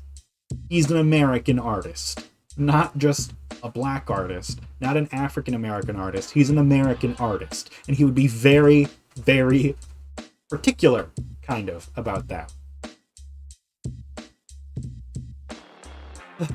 Anyway, let's go to the next two.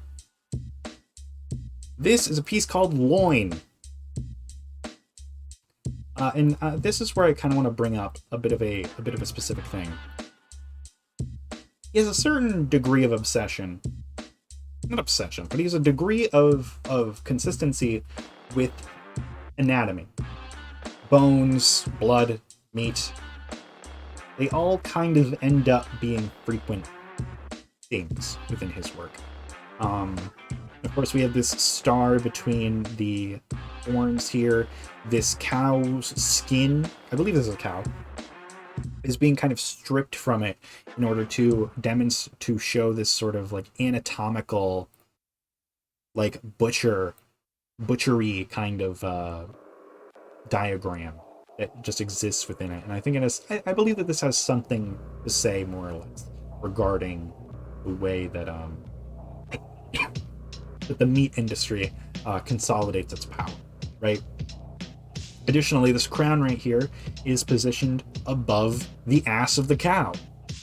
which is a fatty chunk of the cow. You get a lot of your steak, a lot of your meat from that part of the cow. So it kind of seeks, I would imagine that it seeks to call attention to a degree of the cruelty that exists within the meatpacking and meat industry in general. This one is called Mater. Mater?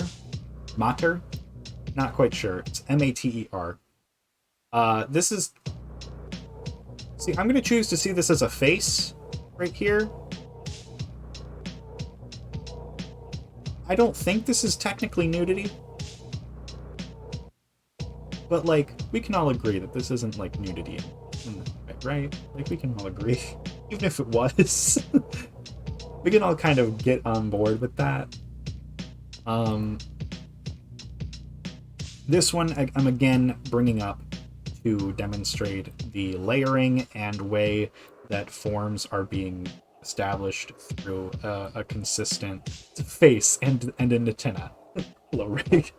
The way that forms are established through the constant drawing and redrawing of lines. So, right, we have this kind of gestural means, this blue right here, that's creating the form, and then it's being established again and again and again with all of these pink and yellow lines as well, covered up with this black.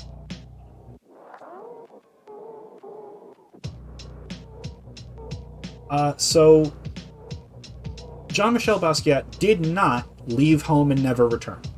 I want to point that out. He never left home and never returned. He had a degree of... You see 3 faces. I see 2. Where's your third? I'm interested. Hold on. I'm going to stop myself for a second. Where's your third? Because I see one here. I see one here.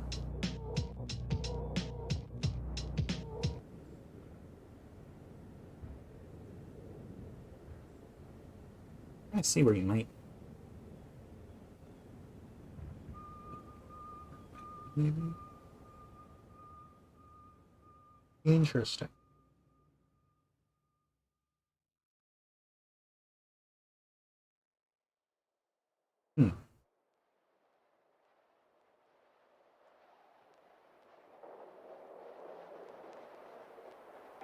The yellow one up top, the red eyes kind of look like mouth.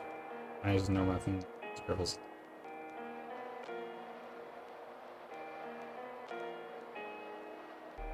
Yeah, like I see this, and then okay, let's see. Where was I? So yeah, so he did return home. He did have a relationship with his family. This is very important, that he did not just become a runaway, basically. This art isn't necessarily related to that, but anyway. He left home, but then he came back one day. He returned at 7 a.m. He rang the doorbell, and this is his sister's account, so I'm choosing to believe that this is, reliable. He returned with a limo at 7 in the morning, knocked on the door, rang the doorbell, and then he had these like long dreadlocks that he grew out. And he said, "Papa, I made it." And face Svoboda was missing. Okay. Look, that's really sweet,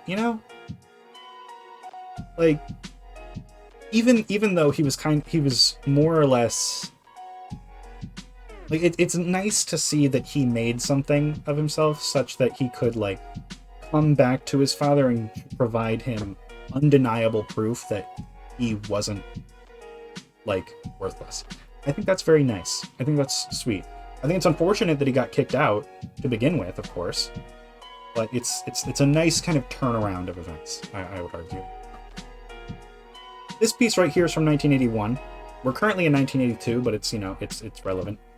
This is titled Irony of...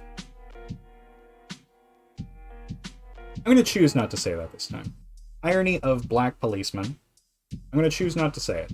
I just don't. It feels weird for me to.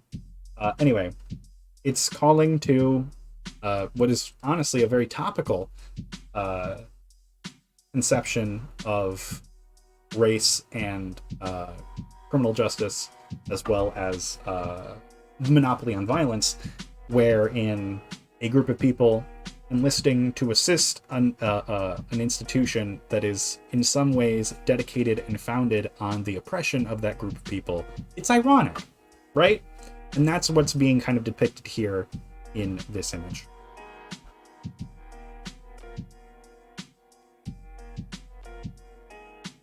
Move to the next one, number 30 here.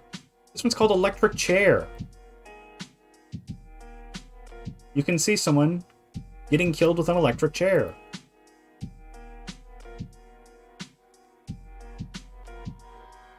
Of course, that was kind of a hot topic at the time. Execution in general. Of course, you know, the death penalty has always been a bit of a hot topic. I wonder what the OTO is there that's being crowned. What is so important about that? The OTO there that makes it worth that crown image. I'm interested. What's up with the Link sausage? Copyrighted. The Half Smokies.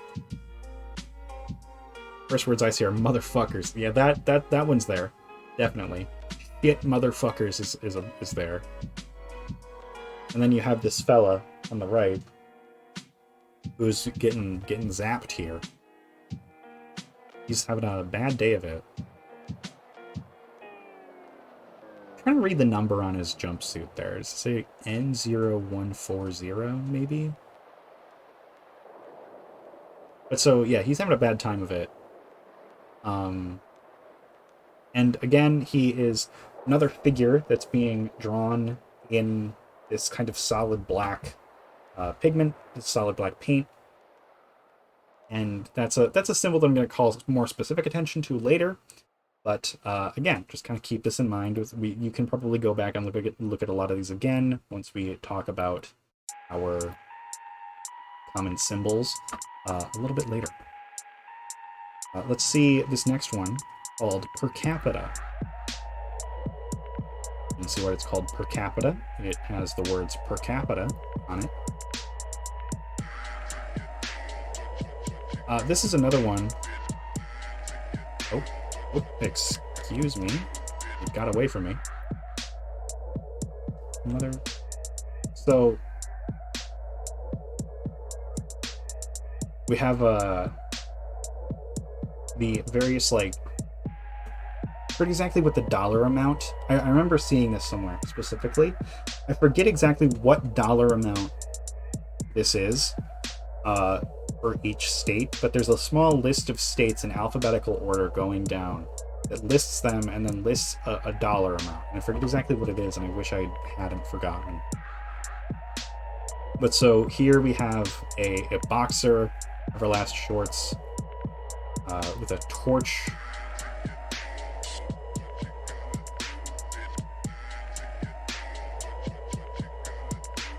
E pluribus.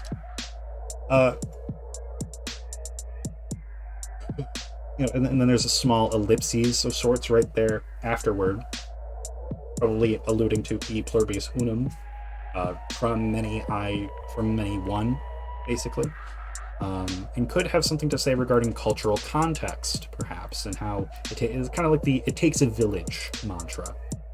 And then, of course, there's the phrase per capita, which I will find the specific dictionary definition for you right now. Per capita, or each person in relating to people taken individually, relating or applied to each person. So, per capita, of course, when we apply it as well to the term e pluribus as an e pluribus unum, right? We can kind of see, or e pluribus per capita in this case, they're kind of a synonym of words. From many as applied to one. And then, of course, there's how communities are faring in that sort of monetary scaling between them. There's a lot here that I really wish I could dig into further, and I'm grasping, but I just don't think I have it right now. And let me know what you think. Again, that's the point of these, is that you guys see art that I think is cool, and interesting, and hopefully you get something out of it. So let me know what you see, if you see something that you would like to specifically call attention to. Otherwise, we will move on to the next one. In 3, 2, 1. This one is Aquae Pericolos. Looks like he's holding a torch. Oh yeah, definitely. I kind of got like an Olympic vibe from that. Right, he's an athlete with his Everlast shorts, boxing shorts. Right, he's got that sort of halo.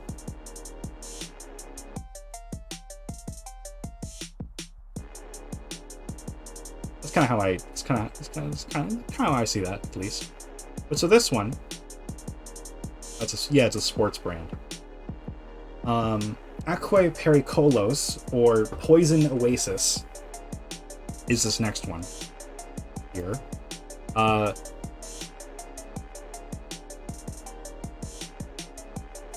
lot of desert imagery. Flies surrounding a corpse of a cow, a snake, a rattlesnake, I think, and a man nude, just kind of standing there with a halo around his head. We got some arrows again, some A's as well. There's the letter A a bunch. I really wish I had, of course, the cow is closer to this water, it seems. So that could potentially call to the sort of naming convention and message of this, implying that the cow died from drinking from it. But this snake lives from perhaps the suffering of others. Maybe. But so, in 1982, he was put in exhibition at this place called the Fun Gallery, which got shoehorned a lot as being a graffiti gallery, but again, we've kind of talked about how that's a reductive term. St. Thomas has a smaller snake head inside. I can kind of see it.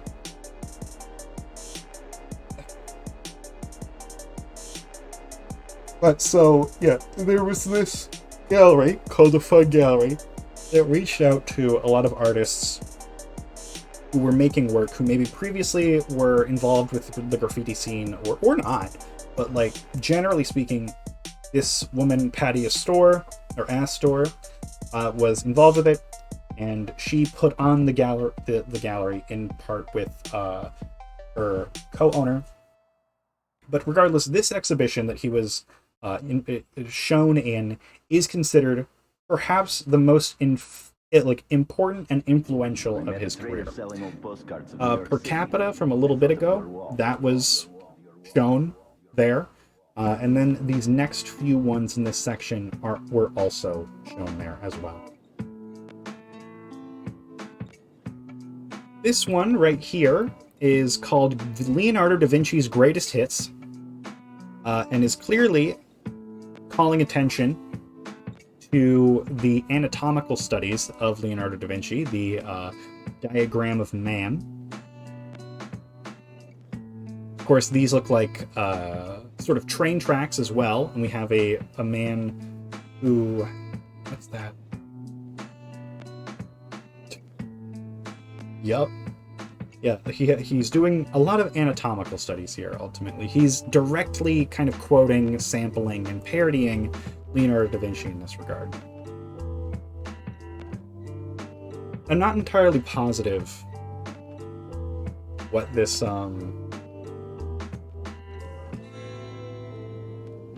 fellow here and then the train tracks have to do with it. I'm interested, I just don't know. But so, John Henry, yeah, he kind of looks and reminds me of John Henry, right? That's who I was thinking of. Right? It kind of... But, you know, on the surface level, John Henry and Leonardo da Vinci's work have nothing to do with each other, right?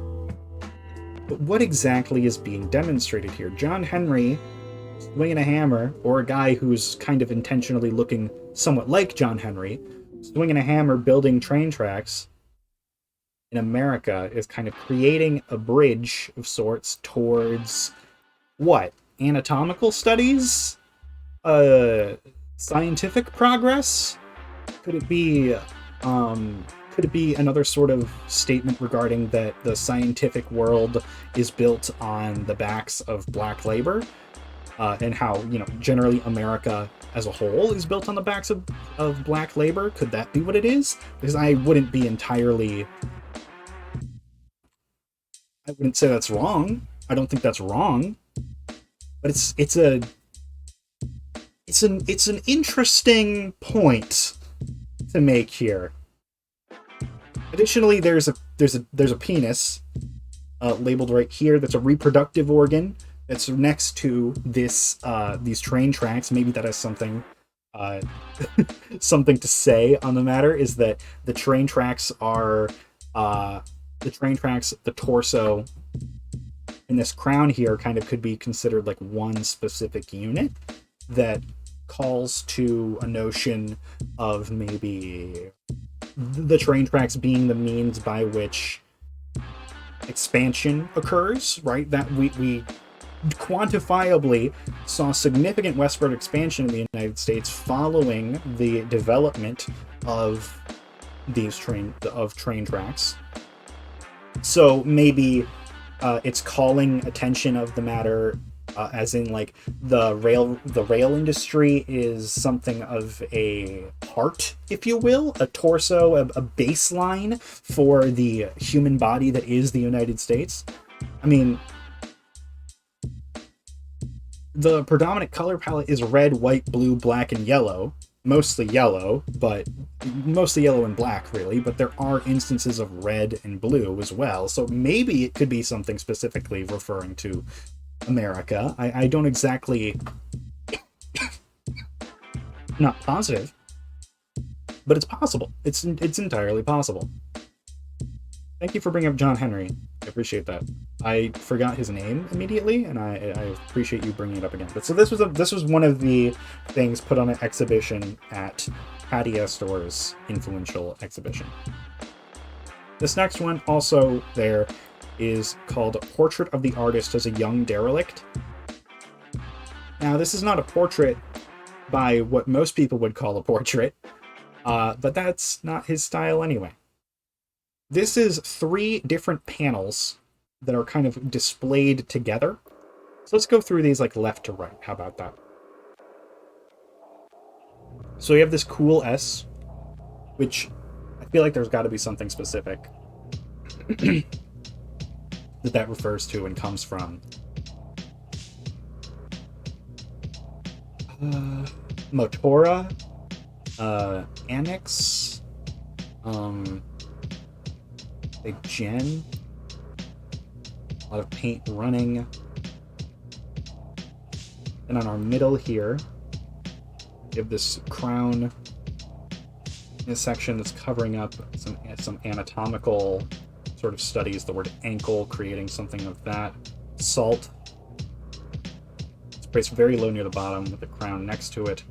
Morte, as in death. There seems to be some sort of print of a city skyline taken from below the image. So maybe that's... I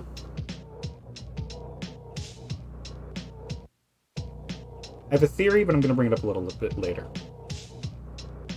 We have this image right here, and then what we can most closely come to call a portrait, of course, a face, right? We have a face. Let's say High Street Rex, and what I'm imagining this is, and this might be not necessarily entirely there, but so this piece is of course titled Portrait of the Artist as a Young Derelict. He's a young man at this point. He's like 21, 22.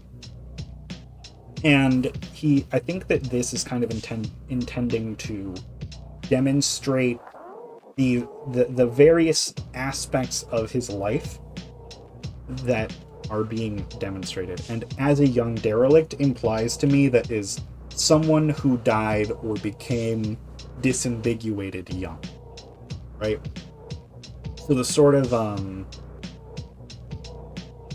the way that everything's disconnected from itself sort of speaks to that.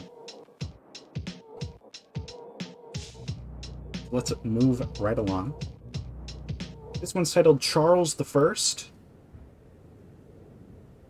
This one is specifically important. We have a lot of different. He kind of spells out a lot of symbols here, right? We have these kind of leaves implying Cherokee, native land, colonialism. Of course, the crown being referred to again with like Thor and whatnot. We have opera number 1, hands again, feet again. His thing with anatomy is being emphasized once more. Lots of leading lines. This phrase, most young kings get their head cut off. If I'm not mistaken, I think Jay-Z saw that line and did something with it. Let me I might be having the wrong person.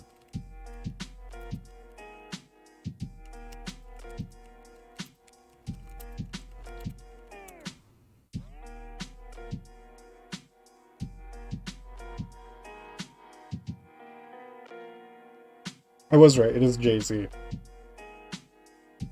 Yeah, Jay-Z took a degree of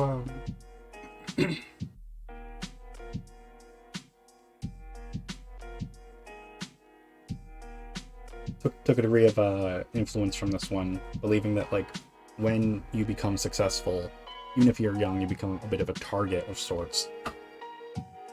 Oh, additionally, Charlie Parker, who was a strong influence on Basquiat's life, or of his art. He actually specifically denoted Charlie Parker in an interview, Charlie Parker's a musician, died young of an overdose.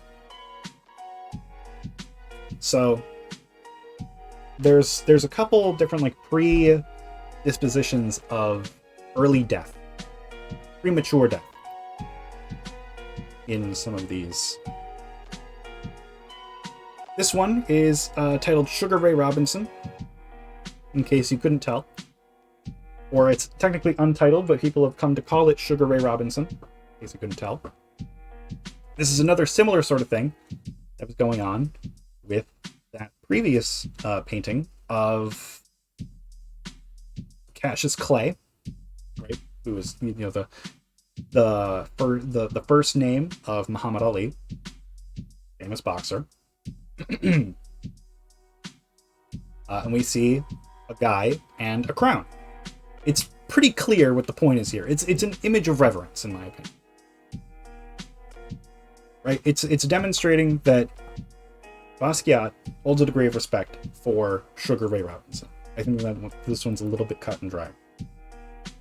And the last one for this section, and we'll take a brief break to run an ad, and so I can get some water because my throat's getting a little bit hoarse at the moment. Is St. Joe Louis surrounded by snakes? Now you'll notice there's no snakes in this image. Joe Louis was a boxer.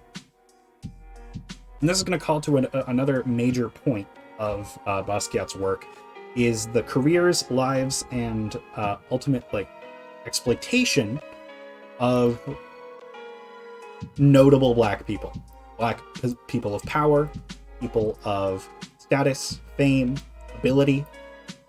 Specifically in the boxing world, he brings up a lot of examples.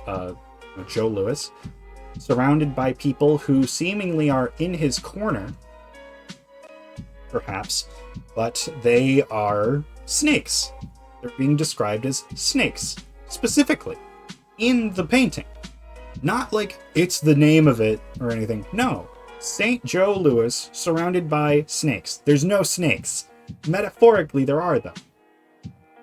Joe Louis's career was brought down by people who wanted cuts of his money. And that's the truth of many a black star from the since since ever in America. Like, American culture is built on stealing from black people. It's just kind of how it is, unfortunately. And Basquiat was very concerned with calling attention to that. But so, with that, that brings us to the end of his early period.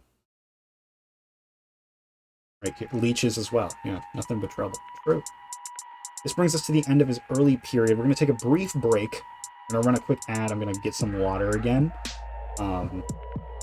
Then we're gonna jump back in for the rest. We're gonna go to his middle period and his late period, and then the end. We're roughly halfway through, but I am gonna try to pick up the pace a little bit because you kind of get the basics now. I've taken the time and I've demonstrated to you, I think, what a Basquiat painting looks like. So I think now you will be able to kind of more quickly get with the rest of the story, you know what I mean? So we're gonna take a quick break. I will be right back. I'll see you then, okay? Bye for now.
Hi, I'm back.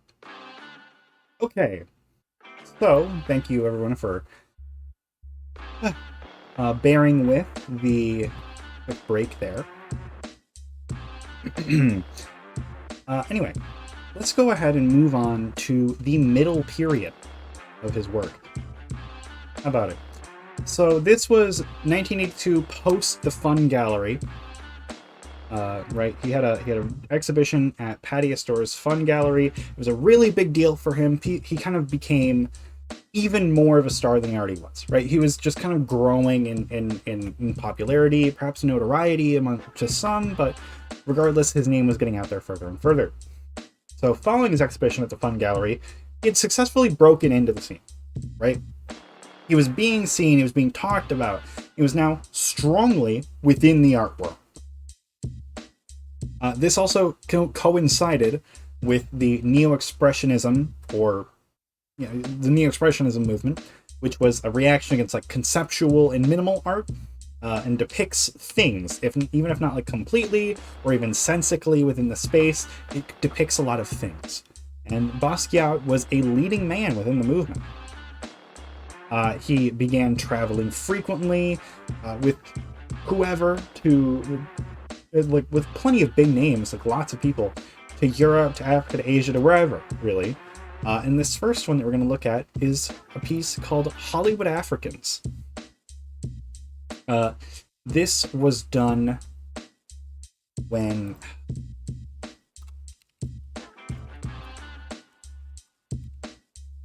Rammelsy, that's right. He traveled with a musical artist by the name of Rammelsy off to to Hollywood, and he painted this there. He's beginning to do a lot of different work at a lot of different points in time. So here he's calling to a number of different things in just generally the world. He's getting out of his specific place in the world and seeing more of it. So now, this one is titled Grillo, 1984. A lot of the same big kind of thing going on. This is painted on like various wood blocks that are to be displayed together. There's a ton of detail in each of these, each of these two right here, to be specifically like kind of dissected and looked at. He's maintaining his style. He's updating his little crown there. I have reason to believe, I think that might be something of a self-portrait. I'm not entirely sure, but I believe that might be the deal. I have a note here that he once dated Madonna. I don't know why that's here as opposed to somewhere else, but like it's speaking to his status. He's rubbing shoulders with lots and lots of folks who are big deals at the time. And now, I know we literally just got to the middle period, but we're going to take another brief chronology break because it's time to go over the symbols. It's time to go over the symbols. We've been asking about the symbols the entire time. The symbols are pretty much like the whole thing, right? I'm going to go ahead and throw you some examples specifically that maybe you haven't seen already, but you're going to be continuing to see throughout the rest of this string and the rest of the time that you spend looking at Basquiat's art. And some of these are really important, big deals. But anyway, the first one I'm going to show you is the crown. This is a specific painting from 1987 called King Pleasure, and I've selected this one to show you because it very clearly and very distinctly shows the crown. The crown is a really big symbol. It's usually used for those who Basquiat holds in high regard, or the disenfranchised. Maybe it's something of a reference to the thorny crown that Christ wore. It's widely associated with notions of Western nobility, and crowns were given as a sort of means of providing recognition in his eyes. Although one may notice the crown being used less as time goes on, potentially due to the association of the crown as a symbol of Basquiat's time with Samo and as Samo, where it was used commonly. Although he still used it throughout his entire career. Additionally, we kind of already went over this one slightly, but he used the copyright symbol, ironically, rather frequently. This is a piece called Sienna from 1984. Right over here, we're going to go and look right down. To Cleanse Dark Souls, copyright. Barometer, copyright. Universal, TM. TM is used in much the same way. generally speaking, yeah, he uses it in a way to kind of mock a lot of like commercial statements, that would seek to advertise or to otherwise sell you something a little bit. They have a specific purpose that kind of serves a upper class purpose ultimately. So we're gonna move to this next one. You've probably seen it around before. We saw it in the Untitled Skull from 1981. Coarse spiked lines are often indicative of barbed wire, which was present in 80s New York City, and also has symbolic relevance, of course, as being trapped in some capacity, trapped in poverty, trapped in the place of living, trapped in a number of different ways. It can also be seen as metro lines as well, so depending on like if they stagger or if they're looping or any sort of like symmetrical with one another. But so this one's important. This one you've probably noticed, and I've drawn attention to. Human anatomy is a really specific part of his work that you've definitely seen. Hello, friend. Hello, cat. Human anatomy is a really big part of Basquiat's work. This is a painting called Ribs from 1982. It's a special point of interest for him. When he was like 7, he got hit by a car, and his mother bought him a copy of Grey's Anatomy, and he like memorized it front to back. And he just kept on drawing bits of it, basically. So he had like the imagery of skulls and bones and otherwise means of that sort of like humanistic expression throughout his work. It sort of calls out, and a lot of people have said like, oh, maybe it calls out to, and especially like after 1982, he did kind of lean into this a little bit. And again, it's just a question of like cultural memory, not necessarily that he was like trying to define himself as an African artist or anything like that, or an African American artist or anything like that. He was calling to, the skulls of African slaves, voodoo skulls of Haiti, or African masks as well. Like, those were all things that have drawn comparison to some of the stuff that he's drawn. Another relatively common symbol is soap. Soap appears relatively frequently. This one is Untitled, parentheses, Soap. This is from 1983 or 1984. And here we see lots and lots of small drawings, but with soap and then a person seemingly locked in some sort of cycle with another individual. Soap, generally speaking, according to some art historians, has been kind of conflated with the notion of whitewashing, according to Basquiat. Another one in kind of a similar but another similar manner is cotton. Cotton is a kind of a euphemism for slavery in Basquiat's work. If you ever see cotton, either directly displayed or in word form, it's slavery. He's specifically referring to slavery. Here, this sort of like figure painted in black is very, very commonly depicted in his work, right? And it's a call to blackness in America, right? That's what he paints about. That's who he is. That's his cultural background. He's familiar with it. He paints about it a lot. Whether or not the subject is him himself, much of his work concerning the black experience, much of his work concerning the black experience in America or specific notable black celebrities or figures features this type of character illustration. Here we see a self-portrait of him from 1982. He is holding an arrow, it seems. I'm beginning to think that arrows mean like culture,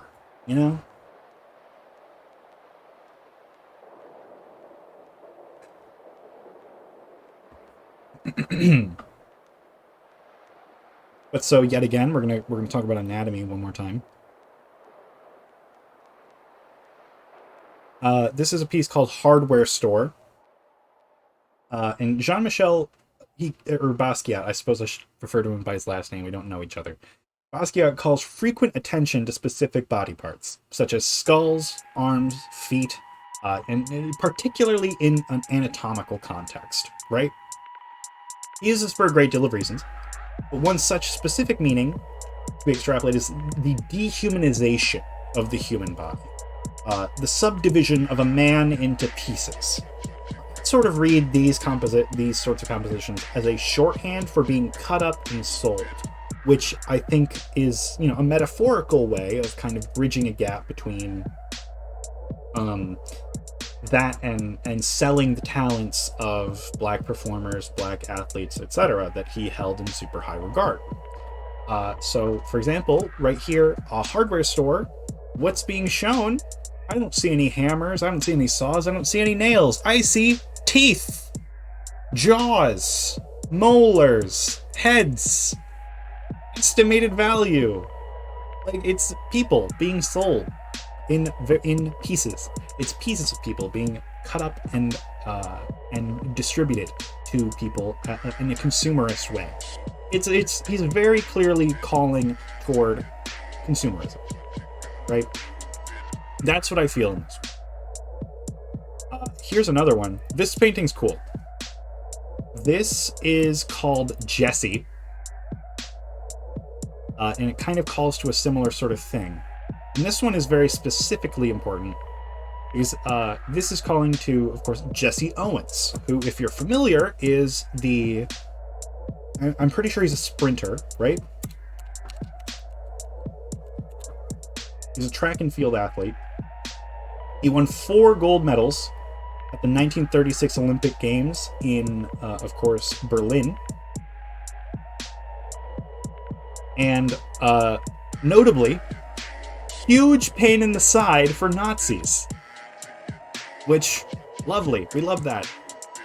And one of the things, of course, that Nazism was super predicated on, and one of the reasons that they agreed even to hold the Olympics in 1936 in Berlin was because of the fact that there was a bit of a cultural reinforcement that was intending to happen by the Nazi regime in order to declare the Aryan race, so like blonde hair, blue eye, big build, tall guys, as the master race, right? It was a very racist thing for them to do, and Jesse Owens came and fucking smoked him. So he's a very prominent figure, and there was a kind of pseudoscientific approach to kind of like dissecting people and the ideal traits, and this specific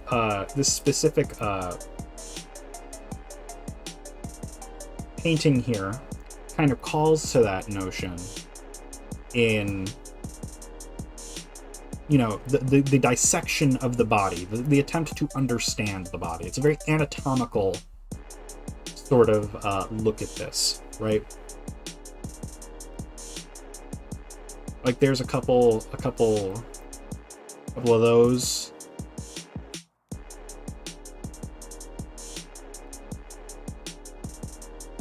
It's an interesting painting, but so this is another instance of an American black hero of some variety being kind of cut up or visually represented as being cut up and examined or perhaps used in some capacity.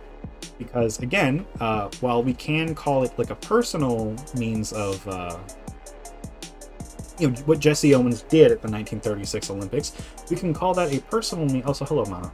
We can call that a personal thing. Maybe he wanted to do that for himself, but ultimately it was playing into the interests of, Allied powers to disprove Germany in some capacity. Well, of course, it was 1936, the war didn't break out for 3 more years, and America didn't enter into it until a little bit later. We don't really, ultimately, with hindsight as our lens for memory, we can look back and see that kind of it ended up playing in Allied powers' favor. But so, yeah. That's another instance of specifically the body being demonstrated in pieces as a symbol. I find it very strong in this one. Frequently, We get a lot of divine imagery as well. Divine imagery and names are also frequently referenced. We saw Samson earlier, for example, calling to the wider cultural shorthand to apply allegorical, reverential value to aspects of a piece. This is called jawbone of an ass. Now I'm going to be honest with you. I don't know everything about the Bible. What I do know is that there's a whole lot of names here. We got Hannibal, Second and Third Punic War, Alexander the Great, Punic Wars again, Alexandria, Egypt, Pyramids, Achilles, Emancipation Proclamation, Pompey, Vesuvius, Hannibal, Ben-Hur, Scipio, how do I pronounce it? Jesus Christ, Jerusalem. Like, there's a lot here, right? Additionally, the jawbone of an ass is a specific biblical reference. I forget exactly to where. Again, I haven't read the Bible in a while. I thought of your wall. But regardless, anyway, biblical imagery is common. You'll see here, this one is Untitled Fallen Angel from 1981. Hey, it's an angel. It has a halo. You've seen this symbol frequently. This specific one. The jawbone is Samson again? It is. Thank you. Thank you, Bonnie.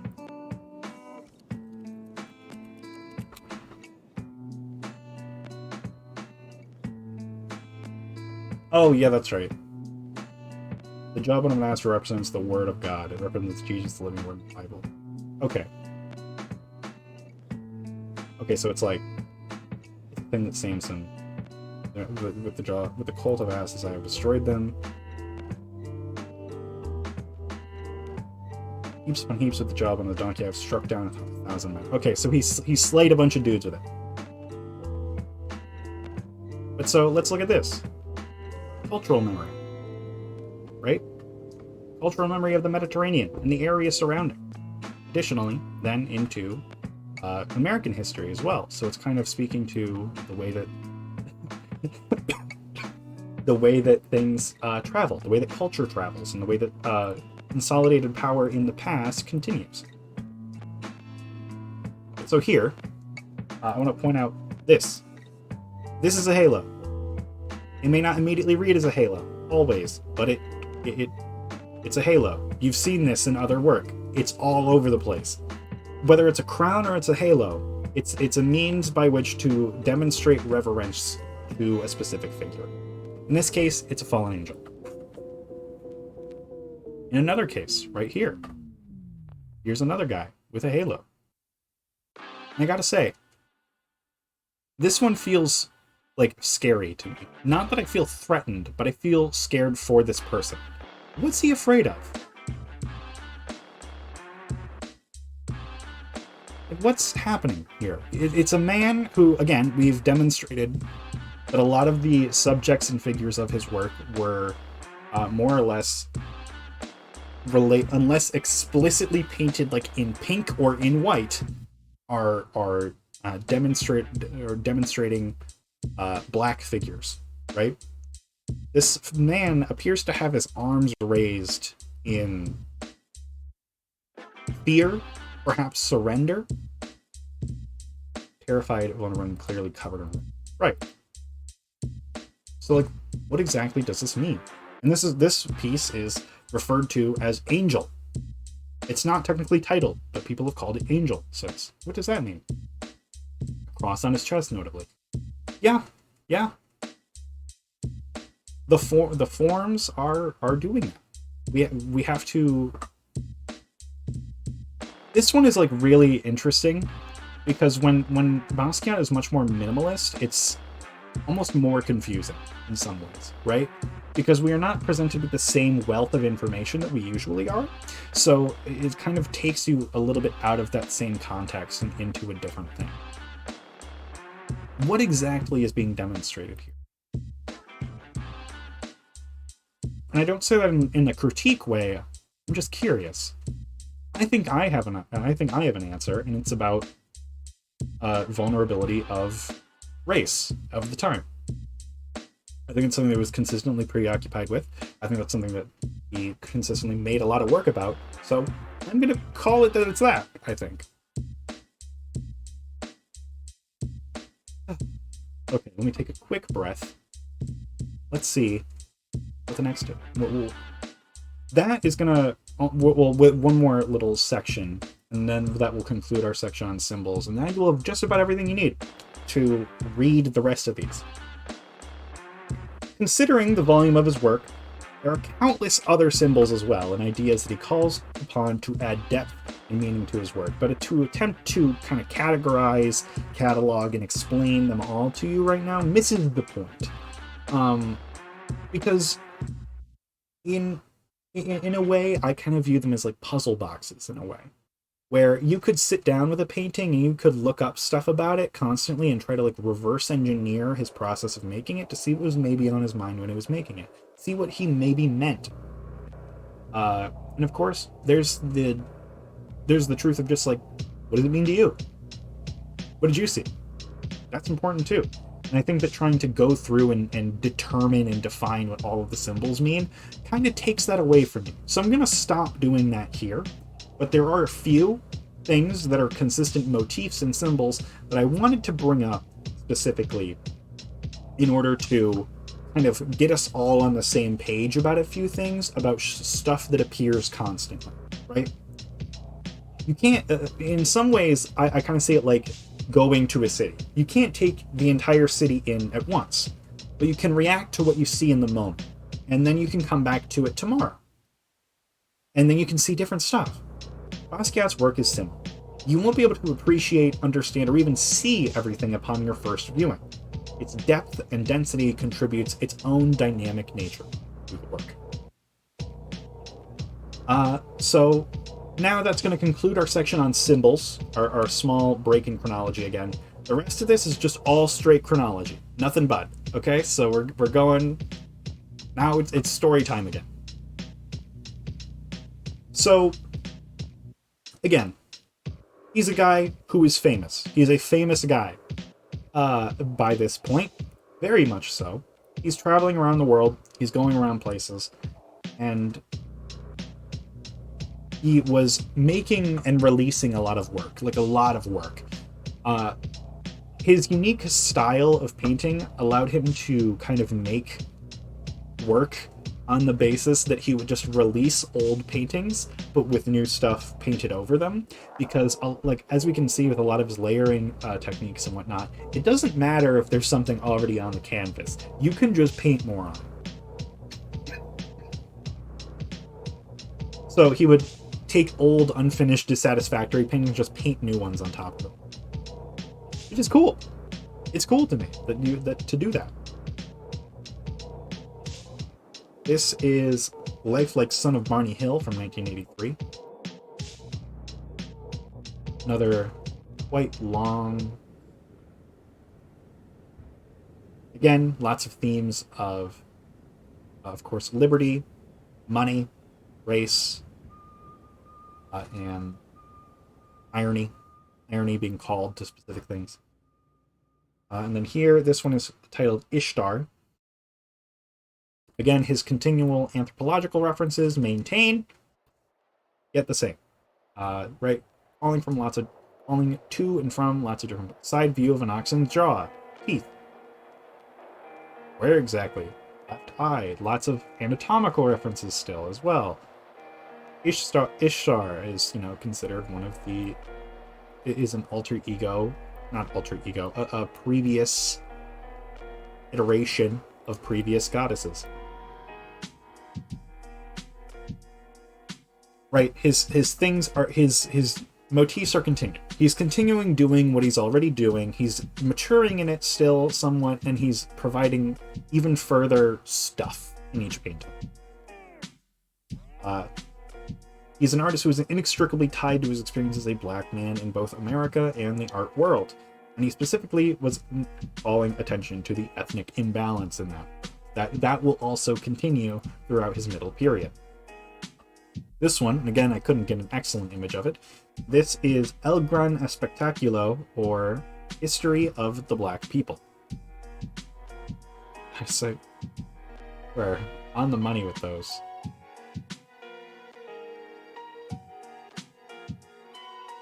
right? So you can kind of read it from left to right. There's various masks kind of related to Africa. There's ships, and then slavery, spider as in spider web, hemlock, Memphis, Tennessee. Or Memphis, Tennessee is kind of creating a quotation around Thebes, a dog guarding the pharaoh. Again, his work is preoccupied, and preoccupied sounds bad. You know what I mean? I don't want to say preoccupied. His work is about the Black experience and Black history. It's inexplicable to him. You cannot remove him from it. He was frustrated with the notion of there being only one Black experience, as well as how Black culture would be divided up and sold off, only allowed to be a part of themselves. So this is similar to the thing we talked about with Jesse Owens, with Cassius Clay, with Sugar Ray Robinson. We talked about all these people before, or St. Joe Louis. Reminds me of Hieroglyphs of Book of the Dead, specifically Ra's Journey. That's a great point. Yeah, that's a great point. Yeah, no, come to think, yeah, that's a great point. I like that. Especially with like figures in profile as well. In this centerpiece here. And how things are, sequential. Yeah. Good point. Good call. Good catch there. Of course, he made plenty of work regarding his personal pantheon of admired figures, such as his various heroes who were highlighted in his work, such as, for example, you'll frequently see AA written around his work. That's probably an allusion to Hank Aaron, African-American baseball player. This is a piece called Horn Players.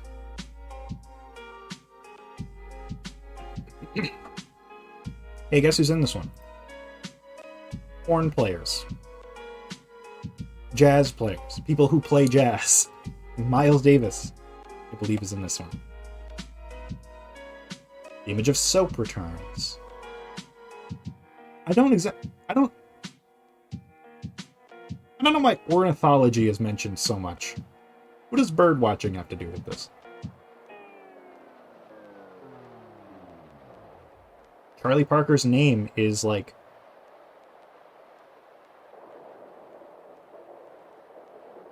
is like snuffed out, covered up, perhaps relating to his death.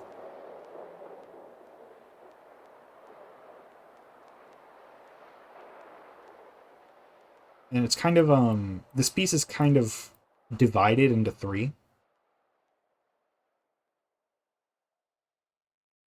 Alchemy's mentioned a bunch. I think that Horn Players here is specifically commenting on the careers and lives of three different people. Charlie Parker's nickname was Bird. Oh, perfect.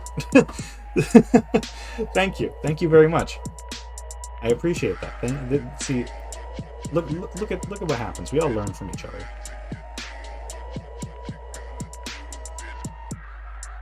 Or a song called Mythology. Beautiful.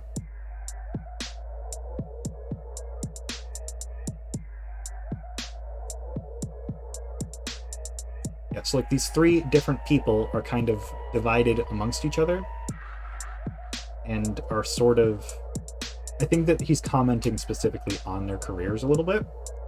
Whatever he's intending to say with alchemy must apply to him. I think kind of this like ghastly image in the center, and how Charlie Parker is mentioned, and then ornithology. I think that probably refers to his death. Feels like a tribute. Absolutely. Though soap is his common symbol for whitewashing, so I'm not entirely sure what his feelings on this fellow on the left are. I guess that's to be known. Continuing, Max Roach, another prominent black musician, or perhaps trumpet. It's much of the same. He's making a lot of art in the interest of paying tribute to people who he deems as like appropriate. Or now's the time by PRKR, presumably Parker. Here's a quote. I wanted to make a very direct painting so that most people would feel the emotion behind. This next one is important. This next one is one of the most timeless examples of his work, in my opinion. And it's heartbreaking that I couldn't get a great image of it, but it's also heartbreaking in that it's what it is. This is a piece called Defacement, parentheses, The Death of Michael Stewart. In 1983, a man by the name of Michael Stewart was just kind of riding the subway and was brutally beaten and killed by an act of police brutality, in which police officers beat him to death with batons on the subway.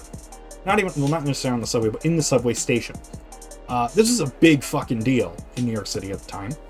People were talking about it for weeks, and it was a huge, massive thing that happened. Everybody knew about it. Basquiat, of course, made art regarding it, depicting a lone, unarmed, black figure who you can't determine a lot about, but you can determine his race, more or less. You can determine that these police officers are white. They're painted in pink. That's kind of his shorthand for it. He uses a lot of saturated colors in that regard.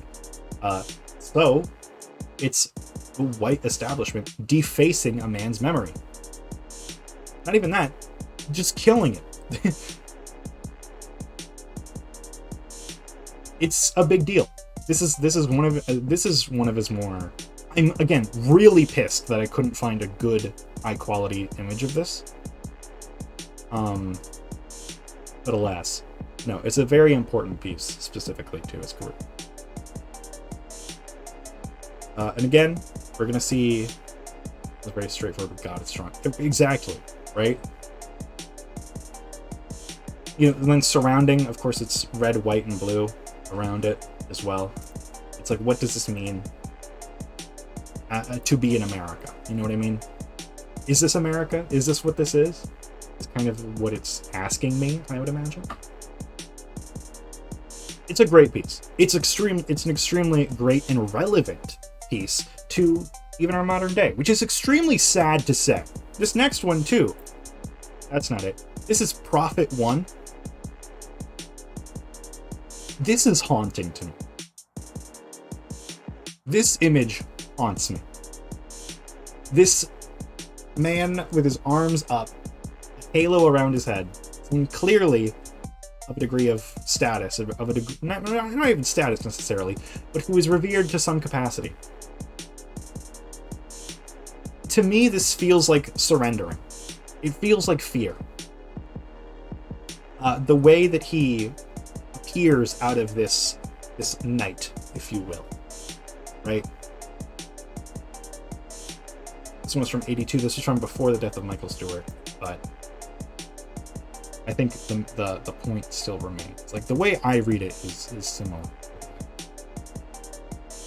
It reads to me as a degree of sacrifice in that regard. And of course, it's called Prophet 1.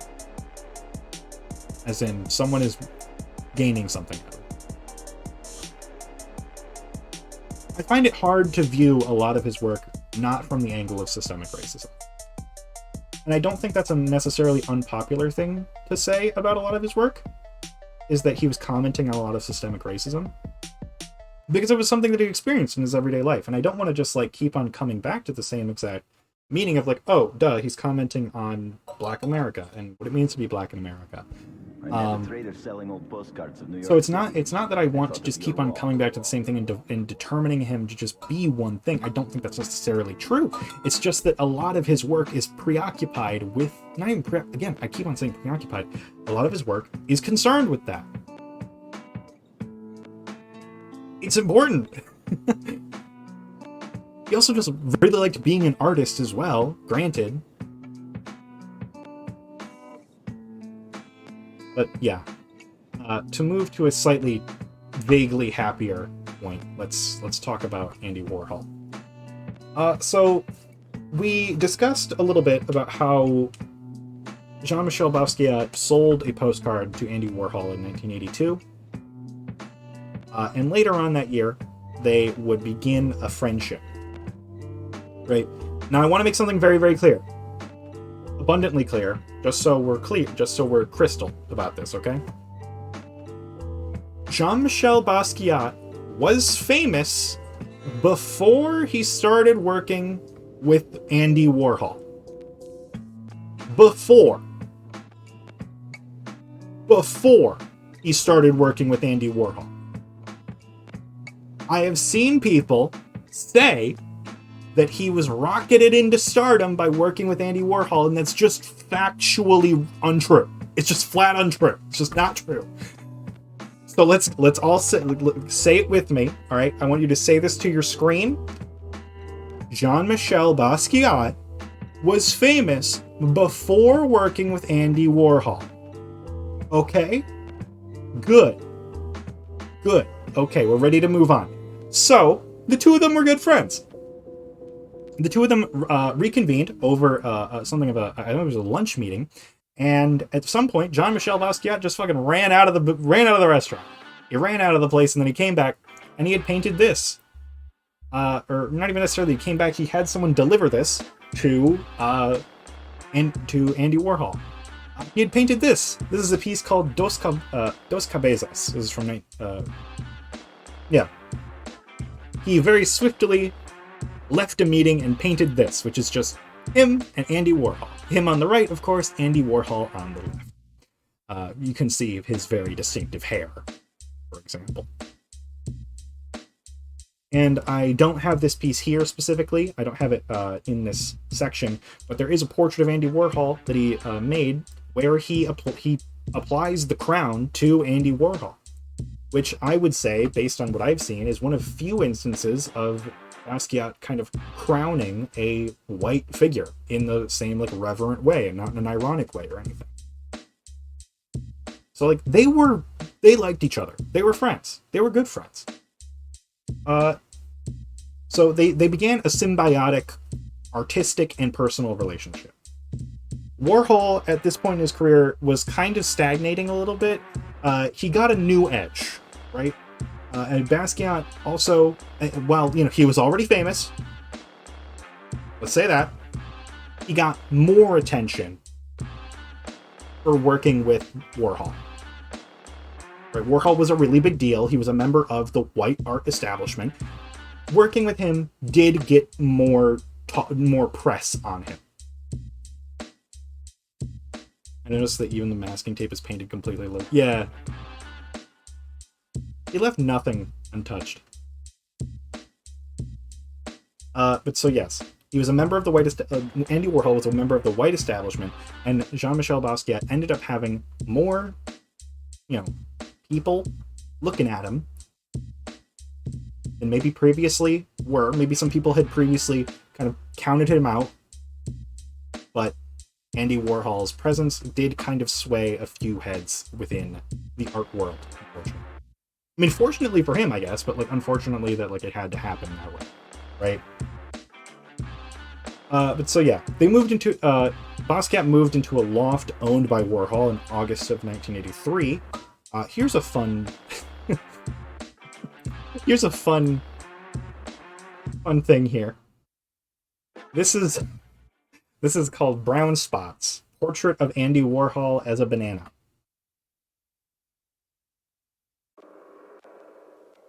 I just thought this one's fun. I just think this one's funny. Of course, I believe that this is, an artistic quotation of some capacity. I'm pretty sure that,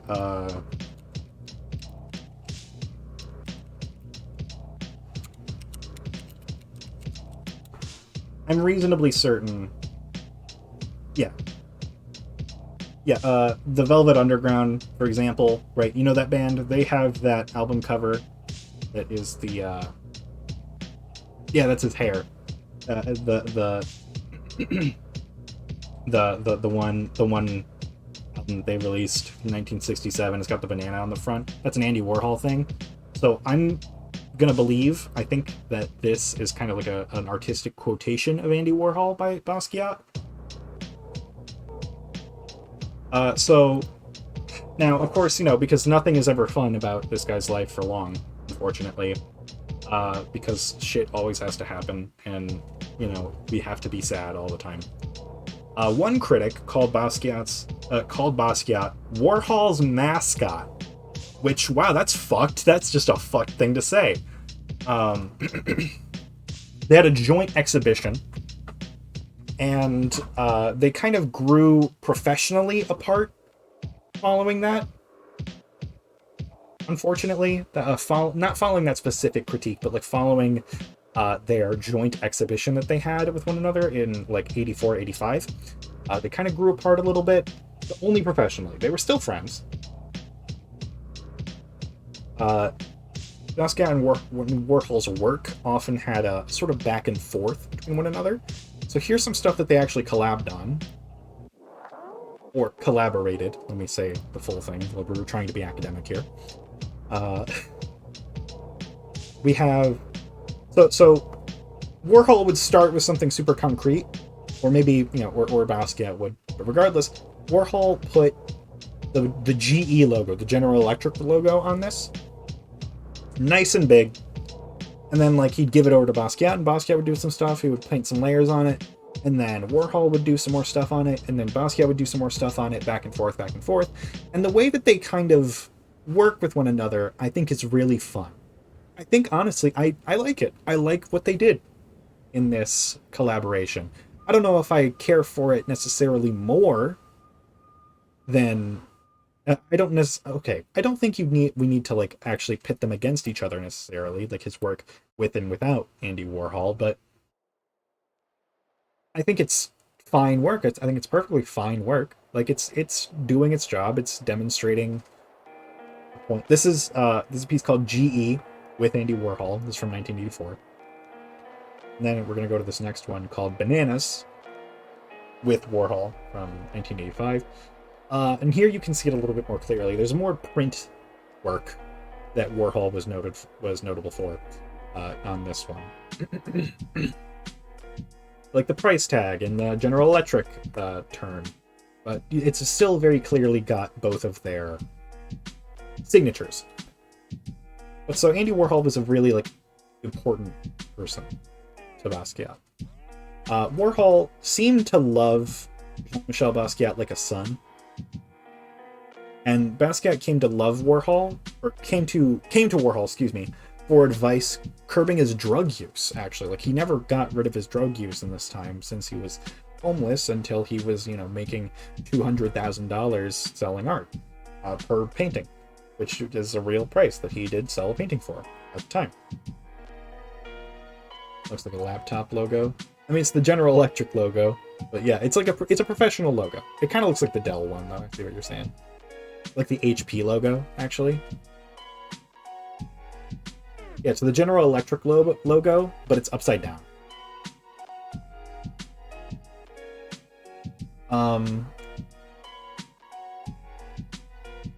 So, at an exhibition in 1985, Basquiat was interviewed, and he spoke very freely about what his paintings have to say.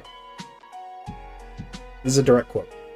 "If I see a painting from the Middle Ages, I can see the life. I can see how people were, like seeing a sculpture from Africa.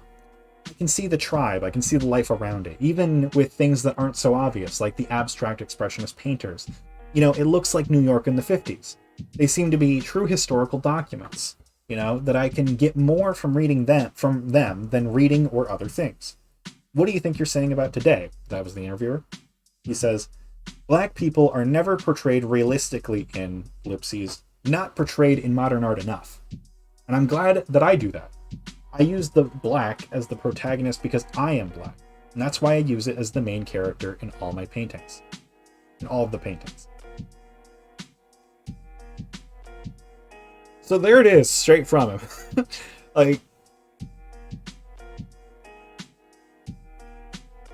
So that will conclude his middle period.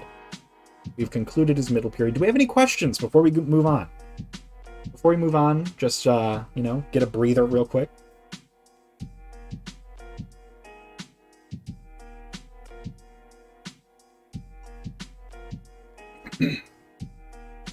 At this point, we're at like late 1985, right?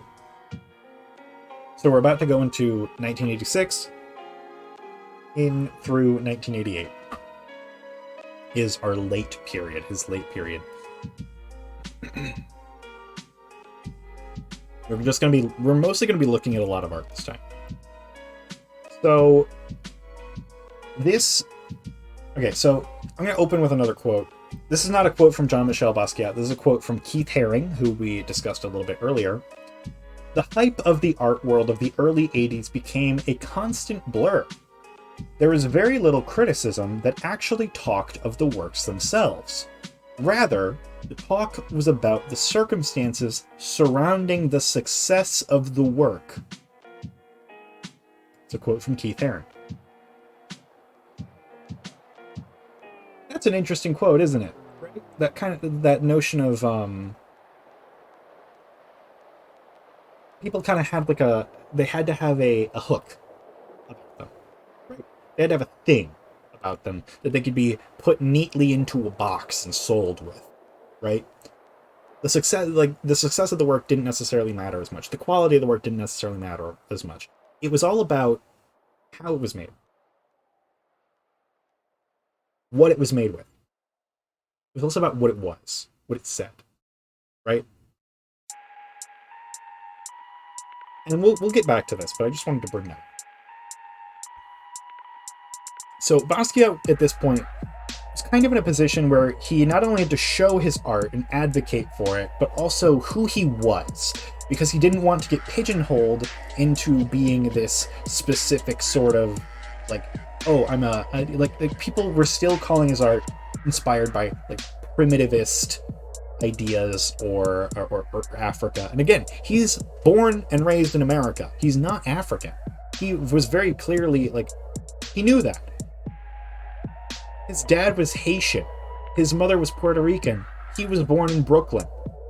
He never lived in Africa. He never did anything like that. He was an American artist. He was very, very clear about that.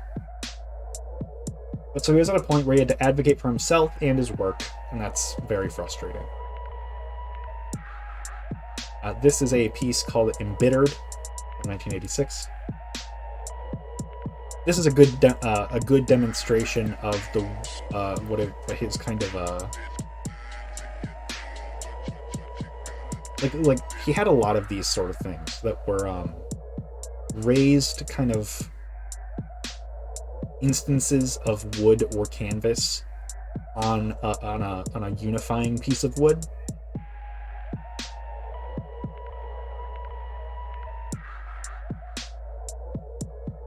And in this one, I think what's really notable and what's kind of interesting is that he kind of has a more caricature-esque style, almost vaguely similar to the illustrations of Shel Silverstein. Is vaguely kind of what I think of there, but yeah. Let me show you this next one. This one's called Dark Milk. And he was kind of, granted, even amongst the various kind of pigeonholing as an African artist of sorts, he was leaning into his cultural memory of, as we saw with that previous piece, History of the Black People.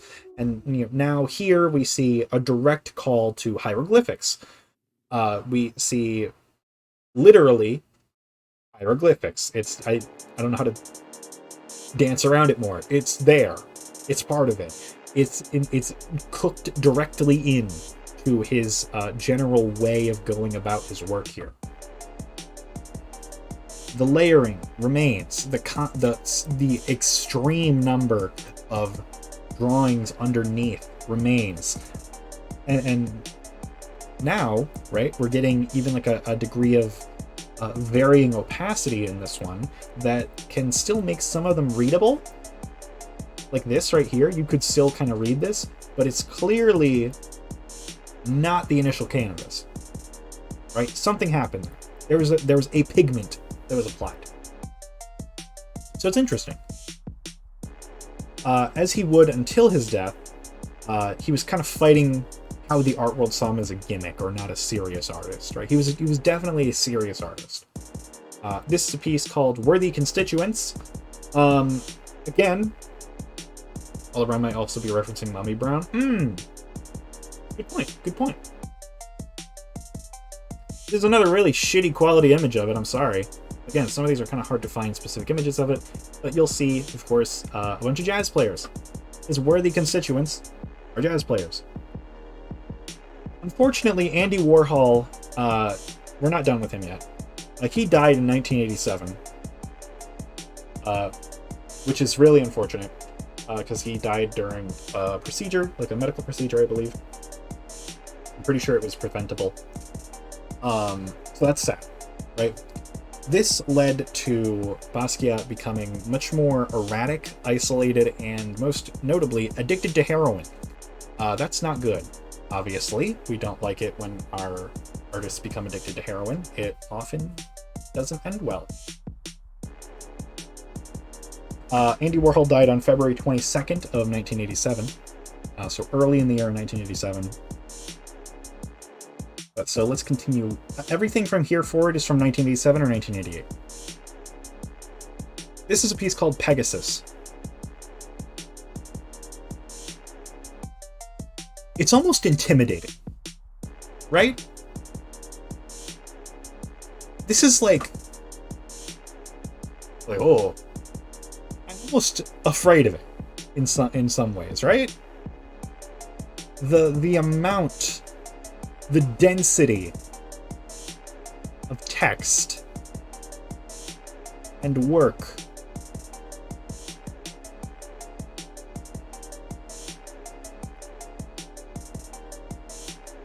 it's like a book on one, yeah, right? The amount of text and symbolism present, like you would need.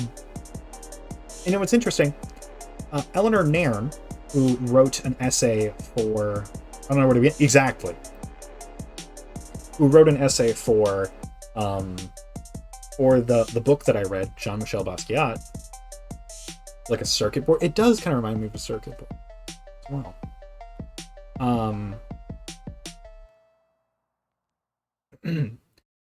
She spent a good few pages specifically picking this apart.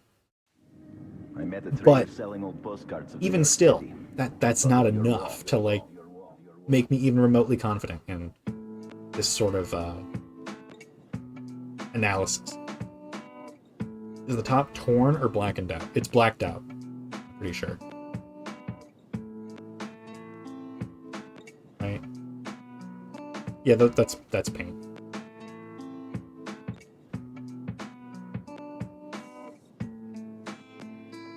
Yeah. So I'm specifically calling attention to this one because this calls to kind of the density of Basquiat's ideas. The density and interconnectedness of his worldview and his perspective is extremely intriguing to me. It's really cool to me. I find it neat. Not even neat, but it's like it's the consider how obviously enigmatic this appears. There's like no motif across it. It's a chaos of mental process in some capacity. Similar to what we saw in, oh, excuse me, my little voice crack there. Like similar to what we saw in Tuxedo from earlier, that one piece on black that was pieces of text that were roughly positioned to appear kind of like a person.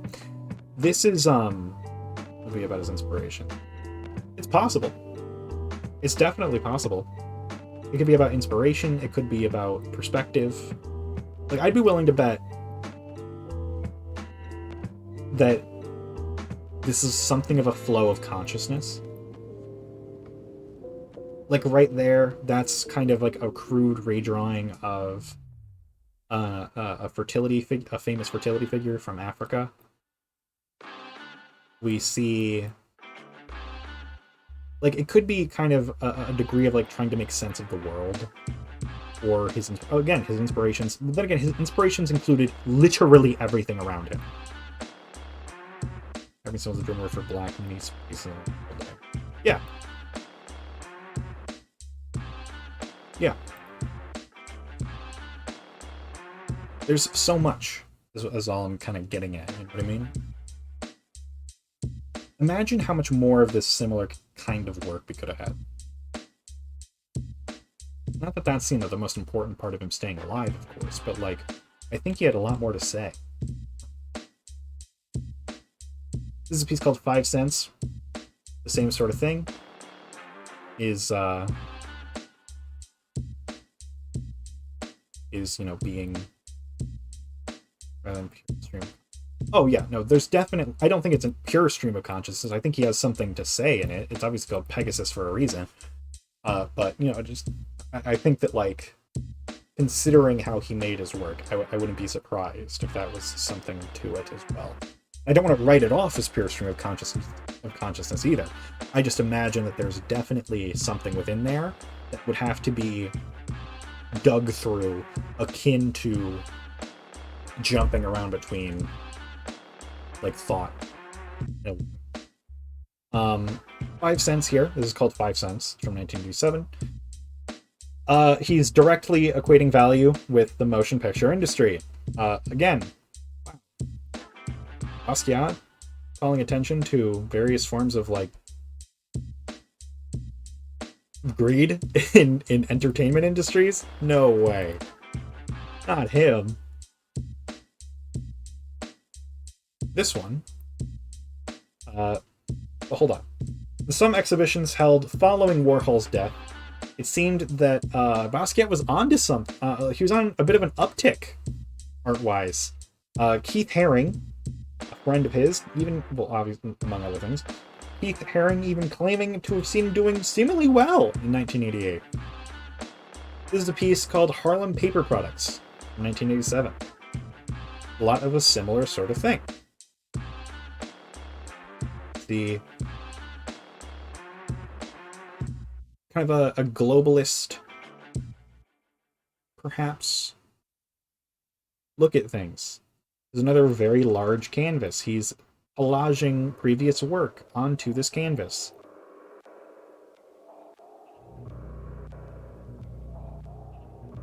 His layering remains a similar sort of thing.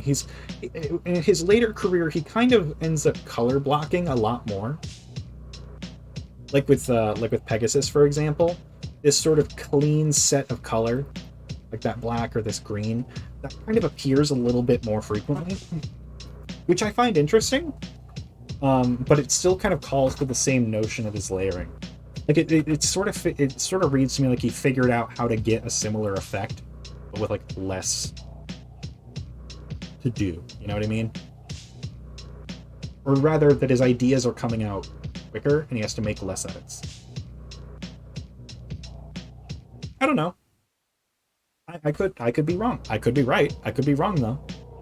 It's all up to interpretation. Next one's called Amber Vision from 1988.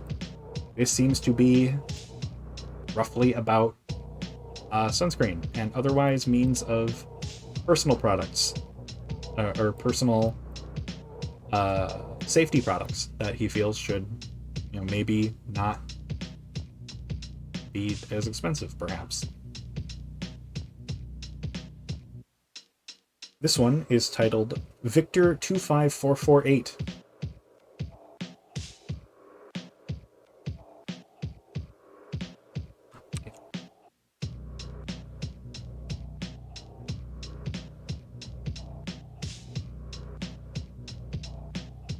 There's nothing to be gained here. A beating awaits you here, and it's a police baton. Money orders. This fellow who seems to be falling? The word ideal is written. It feels like a company logo being parodied. You know? This one's just called Universal. Universal. Engines and gas. Engines as in... kind of calling to the ideals look like I... Oh, let me go back. That's an interesting point.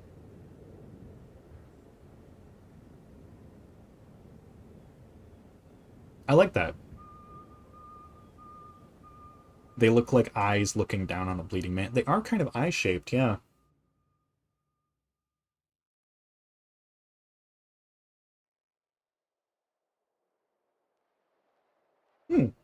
That's a really interesting point. I like that. I like that. Good call. Good call. This one is it's the Universal logo, and there's soap. It's his universal symbol for whitewashing. He has beef with movies, clearly. This one is called Glass Nose. This is from 1987, featuring some text in Russian, or in Cyrillic text. And I would be willing to bet that this is commentary of some variety on specifically Glasnost, the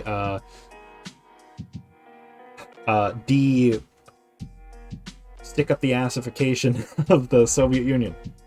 Of course, it's a much more important and specific thing. Glasnost and Perestroika together, they ended up doing that. Excuse me, I'm just a little...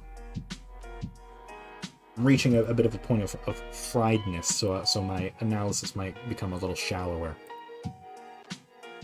This one is called Eroica. Eroica. Not erotica. It's like erotica without the T.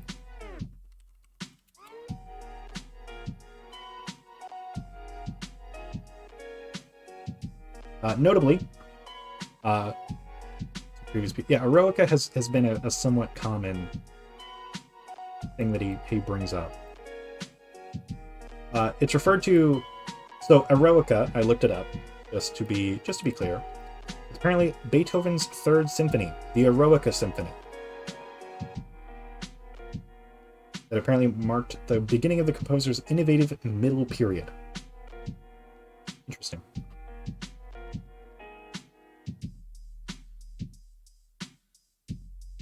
He actually has two more paintings titled Eroica as well. He has this one, and then Eroica 1 and Eroica 2. At least that I know of.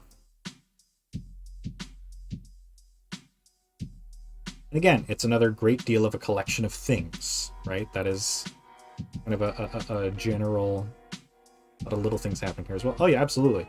I'd be willing to bet that there's a good, at least 30 little stories happening in some capacity that you could call to in this painting. This next one, called Pay for Soup, could be a play in some capacity on Campbell's Soup is Good Food campaign. Potentially. Pay for soup, build a fort, set that on fire. And then Twom. Twom, of course, I think is probably part of the name Cy Twombly, who is someone who he was very commonly compared to.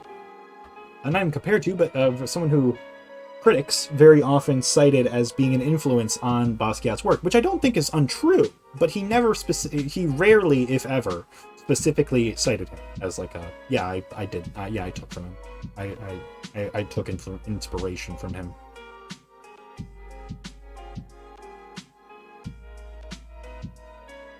This one's called Orange. Yeah, it sure is. And again, I'm sorry, really shit quality image. Some unfortunately, private collectors never fucking photograph their shit and release it anywhere. So, oh well. This next one's fun though. This is called Riddle Me This, Batman. Not a joke, that's what it's called. You may have actually noticed a few times that this logo right here, kind of, without the eye there, this bat logo right here, has appeared a few times in the past. As well as we've now kind of gained a new sort of thing, a new sort of symbol, a new sort of motif, if you will, is this circle and or the phrase, nothing to be gained here. I almost wonder if it's kind of poking fun at his own critics and enthusiasts who are just trying to like find relevance in everything. that he does, so he's just kind of explicitly saying, this is nothing. There's nothing here on this specific point. Because he's also reasonably hesitant to say explicitly what the meaning of any given painting is.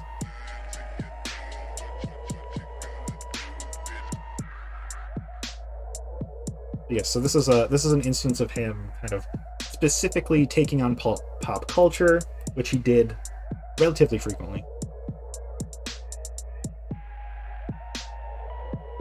The circle around a tiny dot with nothing to be gained here written on is very... Oh yeah, I love it. It's very funny in some regard. And in some ways, even just calling attention to it is kind of falling for it. You know what I mean? But so we again, nothing ever stays happy for long. This one's called Riding with Death.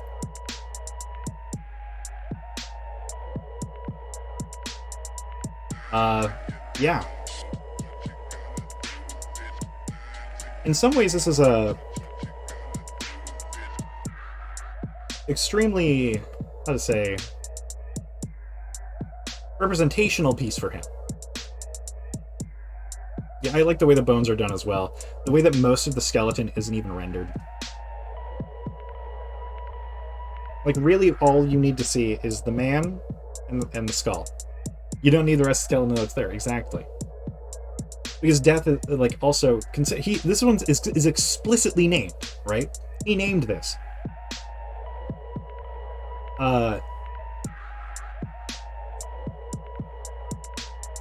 He knew what he needed, and it kind of speaks to, like, Death being really...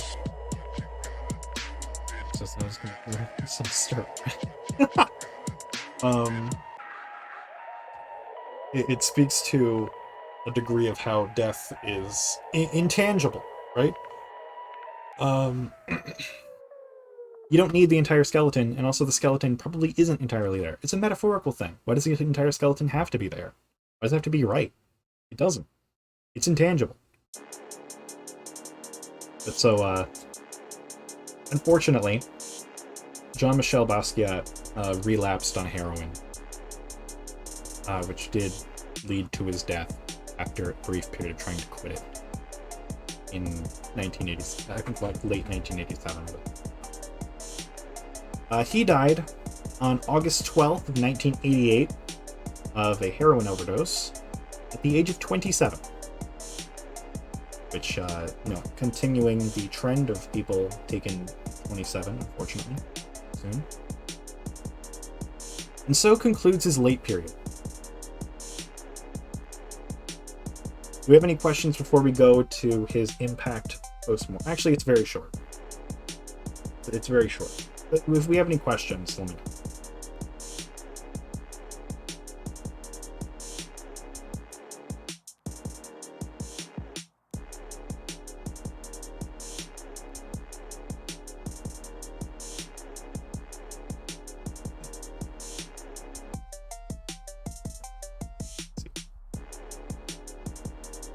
Without further ado, then,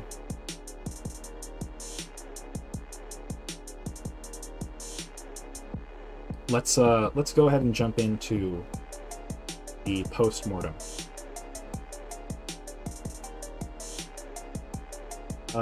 Unfortunately, after his death, Jean-Michel Basquiat, again here does make me think of the hobo code. That is a. Hold on, before I go in. That's true, and I forgot about it until now. He did specifically kind of cite hobo code in a few specific places. Hobo code is something that he specifically kind of called to as a reference. I was put in a ward. Was she ever released? I don't believe so. I believe she died, unfortunately. She did see him, or he did see her a few times. I think it was less like a ward and more like a nursing home, I think. It was also like a nursing home for mentally ill people. So, you know.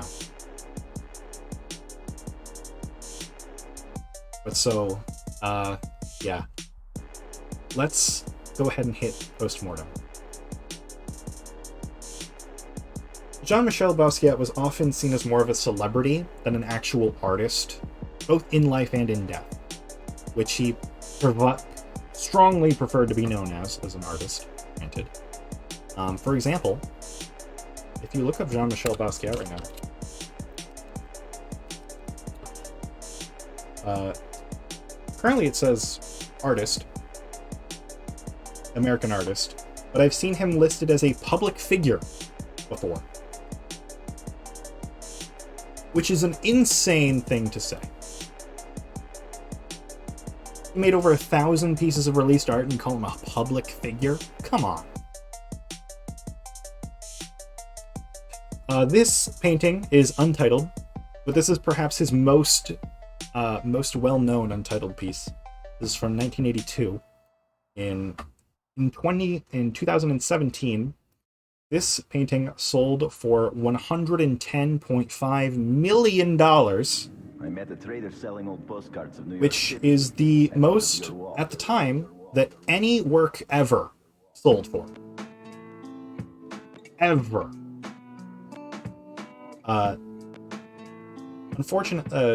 It sat in the same private collection until 2017, since 1984. And unfortunately, a lot of his work remains the same way. A lot of his work is in private collections, and very, very little of it is listed in any public collections, much less collections overseas. Which is really, really unfortunate, in my opinion, because I find that his work is so important to the notion of a place and time in culture. You know? He's speaking about America. He's painting America in his paintings. He's grown in influence and popularity since his death. His place in the art world has been cemented strongly, and he's cemented as the most successful black artist of his time, and also the first of his ilk to reach such stardom, which is lovely for him. I'm happy for him. Unfortunately, he passed too soon, but even still, like, that's nice in a way, I guess. He was acknowledged by the establishment. And I know I'm not the establishment, but we're here now discussing it. I'd say that's doing it a little bit of justice, at least. Right? Basquiat's work grows more and more important with the passing of time. Challenging the conventions, ideas, and ideals of the white art world brought about cutting, engaging, and unique commentary on the world at large. His stylistic tilt and heavily symbolic, almost puzzle-like approach to demonstrating his perspective mirrored the confusing media age that only grew stronger in and after the 1980s, and speaks to the art world's growth today. Whether critiquing and bastardizing police, capitalist greed, artistic industrial practice, or religion, Basquiat's work speaks to a place and time, not only in the artistic culture of the United States, but also the generational cultural history of Black America. And the more that things have changed since his depictions of the cultural Black hero, the more things have stayed the same. Oppression, systemic injustice, violence, and racism remain a fixture of the Western world. Basquiat's black figures, their arms held up as if surrendering, only grow more and more haunting as time passes. Jean-Michel Basquiat was exceptional at channeling his life and times into his work. And though such an honest, earnest reflection of his perspective, we can see the conflicts of both the past, our present, and potentially our future. Thank you very much, everybody, for joining me. I appreciate it dearly. I hope you all had a good time. I had a lot of fun putting this together. I'm very proud of what I was able to do. Sources listed here yet again. If you would ever like to go ahead and find these, I will be putting these in the VOD description when I get that uploaded. Thank you very, very much, everybody, for coming out and learning about this very, very cool artist. I hope I did him justice to a degree that you feel is appropriate. I absolutely intended nothing more than to show him to you in a way that you feel is respectful, right? And I will say I was wary coming into this on the basis that that I am white. It's not necessarily my place to comment on 100%. I would agree with that sentiment. I'm not intending to comment on it. I simply intend to inform about it, I suppose.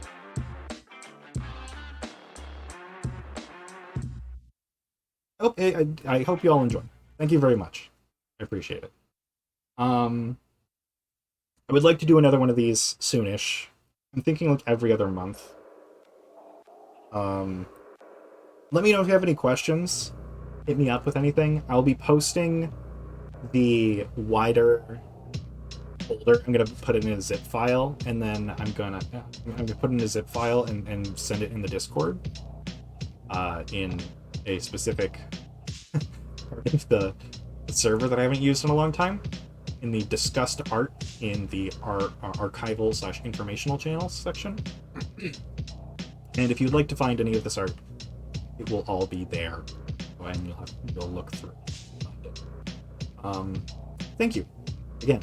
I appreciate it a lot. Thank you very much to Sasha for providing music. I appreciate it dearly. Thank you, all of you, for coming out. Thank you, everybody who's made a video on Jean-Michel Basquiat in the past. And thank you to the people who have actually made their Basquiats public, so that I don't have to find really poor quality images of them from years ago, or put up for auction or something. Thank you. We're gonna go ahead and get out of here. Thanks again. I keep on saying it just because I'm really happy with it.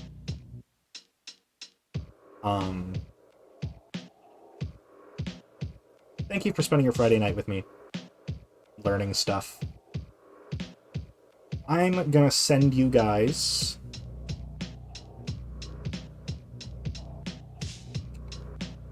I think, where am I gonna send you?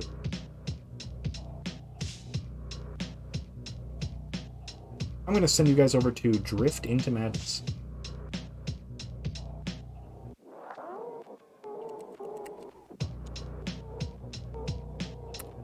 Who's playing Cult of the Lamb currently?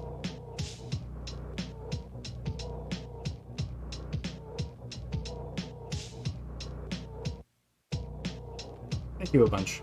Yet again. Much appreciated. I forgot that she'd show up. Yeah.